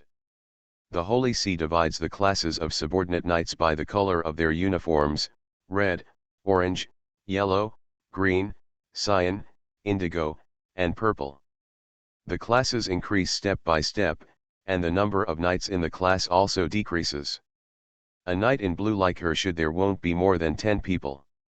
There are 8 people. Although I don't quite understand, it always sounds like she is very powerful, right? Aika looked at Wei 11 with understanding, making her shrink her shoulders in fear, but Wei 11 should be older than Lugo Lugo. Small. Brother, magic talent has nothing to do with age. No, what I mean is that the Holy See would actually let a child do that kind of thing. No matter what, the picture Wei 11 painted was not something that a 12 or 13-year-old girl could see with her own eyes, not to mention that they forced Wei 11 to do it herself. Without witnessing the scene that was engraved in Wei 11 and Ling's impressions, Aika would never have been able to imagine how unbearable it was. But the nightmare that may be related to that incident would make such a strong Ling shed tears and make her hate her past self so much. Now she can vaguely understand her feelings. Ling's low moans came from the room, and it seemed that she had woken up. Although everyone has a general understanding of Wei 11's situation and Wei 11's own thoughts. But Ling still knew nothing about Wei 11's arrival, and if they were to meet rashly, there would definitely be disharmony. Nia quickly picked up Wei 11 and hid behind the sliding door of the room, while Aika and Luoluo returned to Ling's side. Well. Ling opened her sleepy eyes and looked around. Where's Sister Nia? She was downstairs dealing with the troublesome guests who came early in the morning. She went to work without waking you up. Aika forced a smile and excused herself. Sister Ling, did you have a nightmare? Luoluo asked worriedly. If Wei 11 hadn't told her so many facts that couldn't be ignored, Luoluo wouldn't have planned to ask before Ling had sorted out her mood. Sorry, have I disturbed you? Ling closed her eyes and gently shook her head from side to side. It's nothing, it's just an annoying dream. Now it seems that the golden hair is so dazzling and so heartbreaking. What kind of dream is it? Aika hopes that Ling can express her feelings by herself. But this time, Ling didn't find any other excuses to fool him. It may be that the pressure caused by the nightmare has overwhelmed her. At this moment when she has just woken up and relaxed her guard a little, she needs to find someone to talk to. I have to tell you sooner or later anyway, it doesn't matter if I say it now. Ling did not hesitate and repeated the scene Wei 11 had recounted before from her own perspective. At that time, I was seriously injured. Both Wei 11 and Ling were repeating the painful memories. Before my father let me escape from the secret passage at home, he integrated the magic costume inherited by the family in my body. My hair color changed from that time to the same golden color as the light flame sword. The person wanted by the Holy See now is me, Aika. You should have noticed it, right? At that time, you didn't want me to go to the building. Is that the reason why you came to help me? That's because if it's really what I think, asking you to help will put you in danger. No matter what reason you are wanted by the Holy See, you have caused such a big stir. I don't know who is right and who is wrong. Before, I would just rely on my feelings to decide what to do. The reason you want to know is because I have what they want in my hands. Their target is the Heinz family's magic weapon, the light flame sword. If I were here, I would bring you something. If you come here to cause trouble, it doesn't matter if you leave now. I didn't say that, Aika interrupted Ling forcefully, not allowing her to say such words. In short, the Vatican wants your magic costume, and you are not prepared to just hand it over to them, so the relationship becomes what it is now, right? I don't know what they want to do. Maybe they just want to get rid of the Heinz family completely. I don't know what disputes my family has with the Holy See. My family rarely talks about such things. Our lives have always been very peaceful. Unding will definitely take revenge. I must make the lackeys of the Holy See pay for this blood debt. Sure enough, the hatred towards the Holy See in Ling's heart was as deep as an abyss. otherwise she would not easily use her life as a bargaining chip. Sister Ling, maybe not everyone in the Holy See is a bad person, there may be people who regret what they have done. She just had to do it because of the orders of other people in the Holy See. Luo spoke cautiously to the side. She knew that this kind of life-related issue was not something that she, as an outsider, could talk about, so she just chose the words as much as possible. I mean, if she is such a person, can I try to understand her? What should I really do? She is not the only one being punished. Are you referring to someone in particular? Luo. When Ling talked about this topic, his tone was not so polite either to Ika or Luo. It seems that in her heart, there is only determination that will not waver no matter what others say. No. I just thought after hearing what Sister Ling said. Regret, Ling snorted unceremoniously, I did something like that with my own hands, and in the end I just said I regretted it and it's okay to pretend that nothing happened. I'm not some saint they believe in. If I want to repent, don't look for me. Ling became more and more excited as he spoke, and Chen Chi's messy golden hair seemed to show all the excitement in his master's heart. Suddenly, a childish voice sounded from beside the door. But I must come to you. That's Wei 11. She broke free from Nia's arm and came alone in front of Ling, who was in a state of excitement. You still remember me, I'm here now, I can't run or hide, so. Although Wei 11's petite body was trembling uncontrollably, she revealed her determination that she would never escape. Although it was a bit reckless to appear in front of Ling now, she sincerely felt deep regret for the mistakes she had made, so she would not have any complaints no matter what Ling decided to do with her. The moment she recognized Wei 11, golden particles appeared around Ling without any warning, and then gathered into the graceful yet chilling figure of a long red gold sword in her hand. That's when you were, I obviously believed in you so much. Ika quickly stretched out her hands to press her shoulders, preventing her from leaving the spot. Although Ling couldn't break away from Ika, she still used all her strength to resist him. Why are you taking her side? Still can't you tell who is right and who is wrong? I don't know what kind of place the Holy See is, and I don't know what the relationship was between you that day. But I know that as long as you do something to her, the wrong person will definitely be you. This child is also being treated by the Holy See now. She is wanted, and she also hopes to use her own power to help you. If she and the Holy See are on the same team, how could she end up in the same wanted situation as you? Are you fighting among each other? Just think about this kind of thing. Now I have the courage to stand in front of you, but you are unwilling to listen to any of her explanations and are going to attack her, so what is the difference between you and the people in the Holy See you talk about? Ika has never been so excited as she was today, and she didn't even know what she was talking about. He just said these words unconsciously, and his only purpose was to hope that Ling could calm down and listen to Wei 11's own thoughts. Perhaps, since he was in Ling's position, he had lost his family, and the person he had to take revenge on was standing in front of him, he would naturally have the same reaction as Ling. However, at this time, people around him, such as Luo, will definitely stop him. Ling and Wei 11, who are at the center of the incident, are both in the fog, and can only be stopped by sober bystanders to prevent them from breaking out into a fight. This is the reason why Ika is here now, instead of watching Ling facing Wei 11 with a knife. Luo looked at Ika like this with a pleased smile, and Nia, Anjali, who were standing a little further away, also nodded in approval of his actions. Ling was also frightened by Ika's angry shouting and didn't say a word for a long time. The long sword shining with golden light quietly shattered, and golden particles flew among the people like elves with nowhere to go. Tears flowed down the corners of her eyes, and Luo quickly took out a handkerchief to wipe away Ling's tears. Wei 11 walked a few steps closer to Ling, knelt down on the spot, put her forehead tightly against the ground, and spoke in a trembling tone. I know, if I were not here, Miss Ling's relatives would not die, and your life would not be destroyed.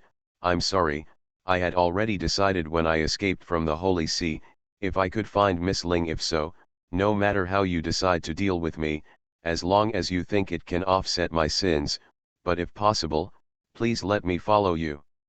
I hope that I can use the power that has hurt you to atone for my sins. Just a little bit is fine. What are you talking about? Are you too thinking about revenge and only atonement? Are you going to be satisfied if you just rush into the Holy See and eliminate them all? Ika let go of Ling's shoulders. He flicked her and Wei 11's foreheads with his hand. Is this action of the Holy See without the permission of the Empire? Wei 11, you said before that you wanted to inform the Empire of this matter. How is it possible for someone from August? August is composed of the royal family and the Senate. Let's not talk about the royal family. The relationship between the Senate and the Holy See is not that harmonious at all. Although the Holy See is nominally affiliated with the Empire, in fact the relationship between the two has been long ago just separated. Grit answered for Wei 11. Ika pondered for a while. He didn't know much about the Imperial Holy See and the like. He couldn't think of any good way to solve the troubles that Ling and Wei 11 faced together, so now he could only choose a compromise plan. Now both of you are wanted by the Holy See. No matter who is caught by them, the other person will be dragged into the water, right? So, now you put down your thoughts of revenge and atonement and be gentle for the time being. Can we get along and live like ordinary girls? After we figure things out, we can think about what we should do together. Wei 11 still didn't raise her head from the ground, and all her choices were left in Ling's hands. Ling's shoulders have been let go by Ika. Feeling the dissipating warmth, she took a breath. I know, but guys from the Holy See, remember, I will never give up like this. Well. Wei 11 raised her head happily. I don't have the luxury to ask Miss Ling to forgive me, as long as I can play a little role for you. Although Wei 11's face was still stained with tears, she still showed her lovely smile for the first time since entering the store. Gurley took the lead and stood up, clapped his hands, and then took Wei 11's little hand seemingly naturally. Okay, this matter is settled for the time being. Miss Wei 11, I'll take you down for a drink. If you have anything on your mind, talk to me and it will make things easier. Don't trick her into drinking. She's just a child. No, it's just juice. I don't know whether it was to liven up the atmosphere or simply to chat up Wei 11, but Gurley once again became a good intimate man who deceives the feelings of the opposite sex. Hey, how do you calculate the money? I can't count Wei 11's share, but not yours. Sister Nia, please be accommodating. I didn't allow you to call me sister. This time I will let you owe it first and I will charge it to your account. Okay, Sister Nia, you finally have some humanity. Did you just say something? No, I'm sick and talking to myself. Gurley obediently admitted his mistake so that Nia didn't know about the fruit knife he took out from the burgundy Chong Sam. Wei 11 looked at Nia Anjali's daily quarrels in surprise, and the atmosphere suddenly relaxed, which seemed to make her a little uncomfortable. Then she glanced secretly at Ling, probably observing her reaction. As soon as Ling laid eyes on her, she immediately turned her head to one side, deliberately showing her disregard for Wei 11. This made Wei 11's energy, which she had finally managed to cheer up, become depressed again. But it was also because Ling didn't say much, and it seemed that accepting Gurley's invitation would not make her angry, so Wei 11 held Gurley's big hand with fear.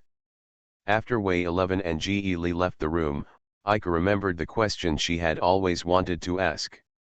Did Wei 11 come here by herself? No, it was brought here by a girl who is slightly older than her. She has chestnut hair and wears a pair of round glasses. Nia gestured. By the way, she also asked me if you were here. When you leave, let me tell you to take this girl in. Is that person someone you know? That's right. After listening to Nia's description, a girl who fit these characteristics almost appeared in Aika's mind. But why did she let herself take in Way 11, whom she had no friendship with before?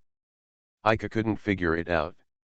That person seems to be confident about everything, and she seems to already know about your work here. This was the first time Nia met someone who made her so confused, but look at you, the reaction is so small, there shouldn't be any problem, right? Ah, it's not a big problem.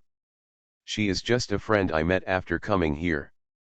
Aika suddenly stopped talking. He didn't think Tara was the type of person with evil intentions. During my interactions with her, I felt that she really only cared a little about everyone. But how much do I know about Tara? Nothing other than her current job. Aika really wants to meet Tara now and resolve all the confusion in her heart. Sister Nia, I'm going out for a moment. End La Silver Machine. Author, Muse Hiking. Chapter 10. The hotel door is open today. Aika stepped through the door, and a familiar fresh breath suddenly flooded into her brain. The old man with the white beard was still sitting behind the counter, flipping through his large account book. After Aika entered the door, he didn't even raise his head. "Young man, are you looking for Tara?" "Well, is Tara here today?" The old man with the white beard just waved his hand in Aika's direction. "She took leave to go to the market today.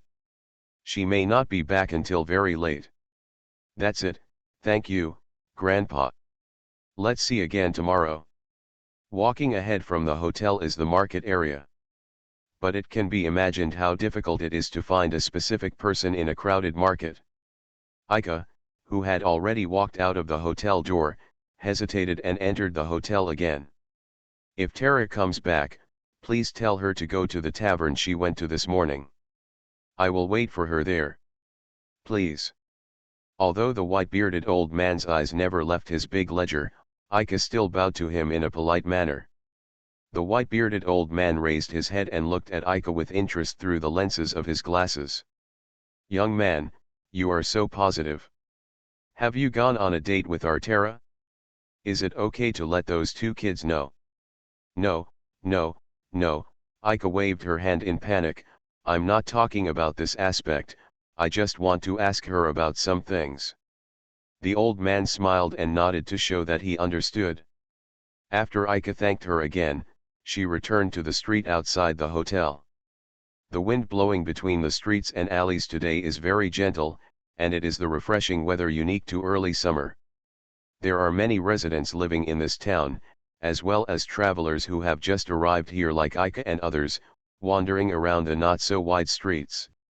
Looking at the daily scenery with warm wind, peace and tranquility in front of her, Aika thought of the three girls living in the tavern. We can't let them stay in the room all the time, they haven't experienced much of this town since they came here. Aika was talking to himself on the way back to the tavern, when a bold idea came to his mind. After returning to the tavern, Aika first told Nia and Gary what she thought. "It's not a big problem if you want to go out for a walk, but what about Ling and Way 11? The two of them are now marked by their special hair color. If someone who knows the wanted order sees it, it might cause trouble." After listening to Aika's thoughts, Gurley pointed out the biggest problem directly. It's not that Aika hasn't considered the issues Gurley pointed out before. If he wanted to go out, Ling's hooded robe would not be too unnatural in this town full of travelers. The wide-brimmed straw hat Way 11 was wearing when she came here allowed her hair to be tucked into the hat, so it was not easily noticed by others. But what Aika is focusing on now is not these, but quite the opposite. They still have a long way to go in the future. Do they have to hide and hide like this? Why don't they have the right to walk freely under the sun? Perhaps after doing so, there will be successive attacks from the Holy See and bounty hunters. However, Aika hopes that everyone can smile easily instead of spending every day of their lives suppressed. He knew that this was just his own willfulness, and that he was not strong enough to protect them. Just when Aika was falling into a vicious cycle of self-blame, Gurley's voice seemed to have spotted the right opportunity and intervened. You said before that you don't understand your magic equipment at all, right? Before you explained it to me, I had no idea what a magic outfit was. Aika touched her back with her hand, and the wound torn open by the fire wolf's claws was still aching. Despite Luoluo's diligent treatment, it will still take some time for him to fully recover. Although I think I have mastered the use of fiery eyes, it is still not enough to use it in battle. I only started to use it after leaving home. It is true that combat experience cannot be gained simply. Intuition and many other elements play an important role in combat. So when it comes to whether we can protect them. Gurley stared at Aika, who was not confident enough, for a while, then turned back and shouted at the top of his voice to the stairwell. Miss Way 11, please come down and help me. There was no response from Way 11 on the second floor, probably because the voice was too soft to hear. Then there was the sound of footsteps running downstairs. However, when she was about to reach the first floor, maybe because Way 11 was too anxious, she tripped over herself and rolled directly down the stairs into the tavern lobby. There was a subtle atmosphere floating in the hall, and none of the four people made a sound.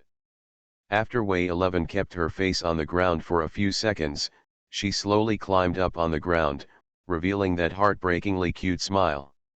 It doesn't hurt at all. There was a crystal teardrop hanging in the corner of her eye. No matter how you look at it, it looks very painful. After getting up, Way 11 lowered her head and patted her skirt, thinking that no one would notice, and quietly wiped away the tears from her eyes. Aika decisively chose to treat this subtle atmosphere as if it didn't exist. What did you talk about up there? It was hard for him to imagine that Ling and Way 11 could sit face to face in the room and chat calmly. Lolo asked me something about the Holy See. Miss Ling has been sleeping. Aika smiled bitterly. He knew that it was impossible for Ling to fall asleep, he was just making trouble. But judging from the fact that she didn't make a fuss, Ling's heart no longer rejects Way 11 so much. Ji Li walked up to Way 11 and touched his head. If you are a blue-clad barrier mage, you should be able to use field, right? Yes, yes. Then please expand your field here. I want to teach this kid a lesson. Hey, give me a lesson. That's right, let me, as the eldest brother, teach you the most basic fighting skills. Why do you think this statement makes me feel a little bit hairy? Way 11 nodded obediently. Although she was still a little reluctant to use magic at the request of others, if it was to take in her Aika and Gurli, she thought there should be no problem. Way 11 held her hands in front of her chest, and a magic circle as pure white as her hair spread out at her feet. Immediately afterwards, the figures of the three of them disappeared from the place in the blink of an eye. Aika didn't even have time to blink before she was stunned by the scenery that was quickly replaced in front of her. All the tables, chairs, and bar in the tavern disappeared, and he was now standing on a vast ice field. In the distance are endless snow peaks, and the empty ice field is like a silver-white tablecloth. The biting cold wind made Aika shiver. Miss Way 11, although I am very grateful for your willingness to help, but why is it such a ghost environment? Because I'm used to it, I'm sorry, I'll do it again. Forget it, it would be a heavy burden for you to expand the field repeatedly. Aika turned her head and saw Jali complaining loudly to Way 11 against the cold wind. He didn't wear a windbreaker like Aika, which could barely keep out the cold. Instead, he only wore a short-sleeved shirt and beach shorts. The howling cold wind here must be like a sharp blade to Gurli. Looking at this incredible scene, Aika couldn't help laughing. I wanted to teach you patiently, but I can't stand this kind of place. Although Gurli said this, the figure walking towards Aika didn't seem to say it so coldly, you're obsessed with magic. Pretend to summon it. Aika followed Gurli's request and injected magic power into the silver-white wrist wheel on his right wrist, summoning the two silver-white twin guns. The familiar weight returned to her hands, making Aika feel an inexplicable sense of peace of mind. Don't think of the magical equipment as an ordinary magic machine, but feel its mood. How do you feel about the magic suit? Didn't you say that you naturally mastered the use of magic equipment? With the same feeling of wanting to understand the magic equipment when you first came into contact with it, you tried to establish a spiritual communication with the magic equipment. Treat the magic suit as a human being like us. The feeling of seeing the fiery eyes for the first time. Ika recalled the scene when she first received the eye of fiery eyes from her father. Please take good care of me, fiery eyes. Wearing the silver white wrist wheel excitedly on your wrist shows your infinite curiosity about the partner who will always be by your side in the future. Ika, do you know? Hitomi has been by your side since you were born. It's just that I didn't give her to you until now, thinking that you wouldn't have the chance to use her. Being together since they were born, are Fiery Eyes family members too? That's right, so you have to treat her like a family member. Although until now, Ika still can't understand what his father said at that time. But he never used Fiery Eyes as an emotionless weapon, but regarded her as another silent companion on the journey. So, Fiery Eyes, what kind of secret do you have? Embracing the same feeling of discovery that he felt when he first met her, Ika's magic power was like a red thread, connecting him to the silver white guns in his hands. Closing his eyes fell into darkness. But at this moment, several scenes passed through my mind like fragments of memory. The warm sunshine, the breeze with a light fragrance. The cherry blossom tree in full bloom, the pale pink petals flying in the wind. Under the cherry blossom tree, standing with his back to Ika, a hazy petite figure. The passing memory fragments stopped abruptly, and Ika suddenly opened her eyes and returned to reality. There is still a snowy ice field in front of me, and the beautiful scenery in my mind seems to be just a product of fantasy. It only lasted less than a few seconds, but it made Ika unforgettable for a long time. There seems to be a figure of a certain girl there. How's it going? Do you feel anything? Girlie, who had been observing Ika, saw him open his eyes and asked. Sorry, give me a little more time. Ika tried again without delay, but this time she could no longer see the beautiful scenery that looked like a paradise. Did you see something? Nothing, just a little distracted. Perhaps, I just saw such a scenery somewhere when I was a child.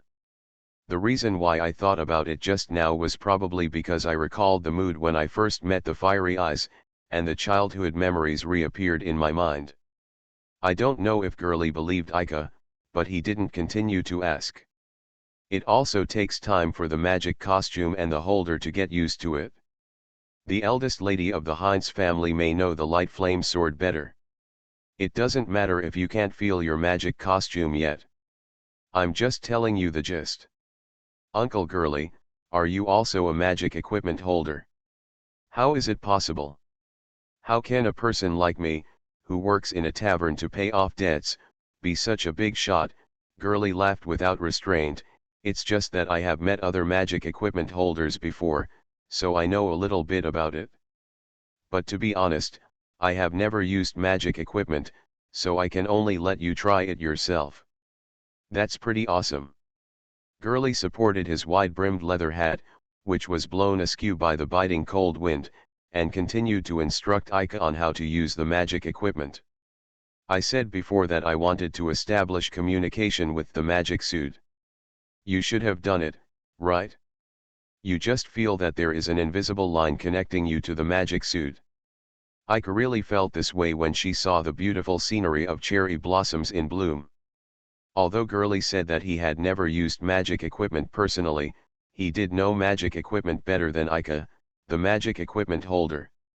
Keeping this feeling and letting the body become familiar with the existence of the magic equipment is to achieve the so-called effect of 1 + 1 being greater than 2. Basically no problem. The Fiery Eyes seemed to be tailor-made for Ika, and there was no sudden feeling at all. But I had never realized the feeling of being connected to the Fiery Eyes before. Until Girlie reminded him like this, the feeling was indeed stronger than before. Then try attacking that mountain with all your strength. Ika gave all his magic power to the blazing eyes in his hands, raised his two guns and aimed at the peak of the snow-capped mountains opposite. The moment he pulled the trigger, the silver-white magic power turned into a sharp arrow and sped towards the distant mountain peak. The next moment, the mountain peaks shined with the same silvery white light. Then, the loud noise came belatedly, and the ice field trembled slightly. Ika felt the vibration under her feet and couldn't say a word for a long time. Anyone could see that the attack just now was powerful enough to shake the earth. And Ika himself, who launched this attack, felt even more remarkable. That is the power that comes from fully trusting the fiery eyes, and trusting everything to her, and being tightly connected to her. Stop lamenting and run. There's an avalanche. Ah! Gurley patted Ika hard on the shoulder, bringing his consciousness back to reality. However, Ika hasn't reacted yet. I said it's an avalanche. It's normal for such a violent explosion to cause an avalanche in this environment. Miss Wixie, quickly put away the field, we are ready to go back. Julie said loudly to Way 11, who seemed to be forgotten behind him, but there was no response from Way 11 for a while. The two turned their heads and discovered that Way 11 seemed to have been knocked unconscious by the violent explosion caused by Ika, and fell on the ice field. Hey, hey, hey. Why did you lose your chain at such a critical place? Gurley rarely showed a truly panicked expression. If you die here, it will be the same in reality. It's all because you want me to make such a big noise in the snowy mountain area. Ika quickly hugged Way 11, whose eyes were still spinning. Don't talk so much now, and think of a way to make Way 11 run away while running. Let's talk after 11 wakes up. The two men hugged the unconscious girl and started running wildly on the ice field that was so vast that they couldn't find their bearings. Behind them, the white torrent was rapidly closing the distance. What's going on? Way 11 has already fainted. The supply of magic power here has been cut off, right? Why hasn't this barrier disappeared? Ika was already out of breath while holding Way 11.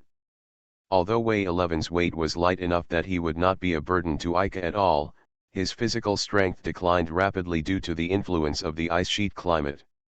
It seems that Miss Way 11's magic power is too powerful. Even if there is no magic power supply, the magic power overflowing in the coma state is enough to support the field. But, I can't feel the cold now. I feel cold all over after exercising. It's getting warm. What the hell are you lamenting? You will soon turn into a cold corpse buried under the snow. I said you. However, Gurley's expression suddenly turned serious. Oops, I forgot something very important. He said solemnly, as if the joke he had just made seemed to have never existed at all. Miss Wixie must wake up immediately. Her magic power begins to move towards the realm it's overflowing, and if this continues, the Holy See will know our location immediately. Isn't this what I should have thought of from the beginning? Even if you say this now. Although Ika only had a partial understanding of the seriousness that Gurley mentioned, she also knew that the top priority now was to wake up Way 11, who had fallen into a coma. The white-haired girl in her arms suddenly twisted her body uncomfortably, and then slowly opened her eyes. Great. Finally woke up. As soon as Way 11 opened her eyes, she met Ika's gaze. Woo. Her cheeks slowly turned red, then she closed her eyes tightly and struggled in Ika's arms. Hey. Don't move. Hey. But Way 11 couldn't hear Ika's words in her panic. I told you not to move. Ah. It's very dangerous. Her little hand accidentally blocked Ika's sight, and Ika's steps suddenly became chaotic. The land of ice is not suitable for running, let alone running with a girl in your arms. Let me go, let me go. Way 11 kept hitting Ika's chest in protest, although it didn't hurt at all. What are you two doing? If you want to flirt, go back alive first. Put away the field quickly. Ge Li reminded Way 11 loudly, but things would not go as he wished. Ika felt that it was becoming more and more difficult for her to control her body's balance, and Way 11 in her arms was still struggling disobediently. His center of gravity shifted and he accidentally slipped and fell on the ice. There was a soft and warm feeling under her body, and the same feeling came from her lips. Ika opened her eyes carefully, and Way 11's red face was very close at hand. A fragrance that did not belong to this ice field emanated from the pure white hair scattered on the ice field. Ika's lips were pressed against Way 11's hot cheek. Way 11 just opened her watery eyes blankly, her body and mind becoming stiff at the same time. The two people stayed in this posture and stopped. Gurley also stopped running and was stunned. But the white torrent behind them did not stop, pressing down on the three of them unstoppably.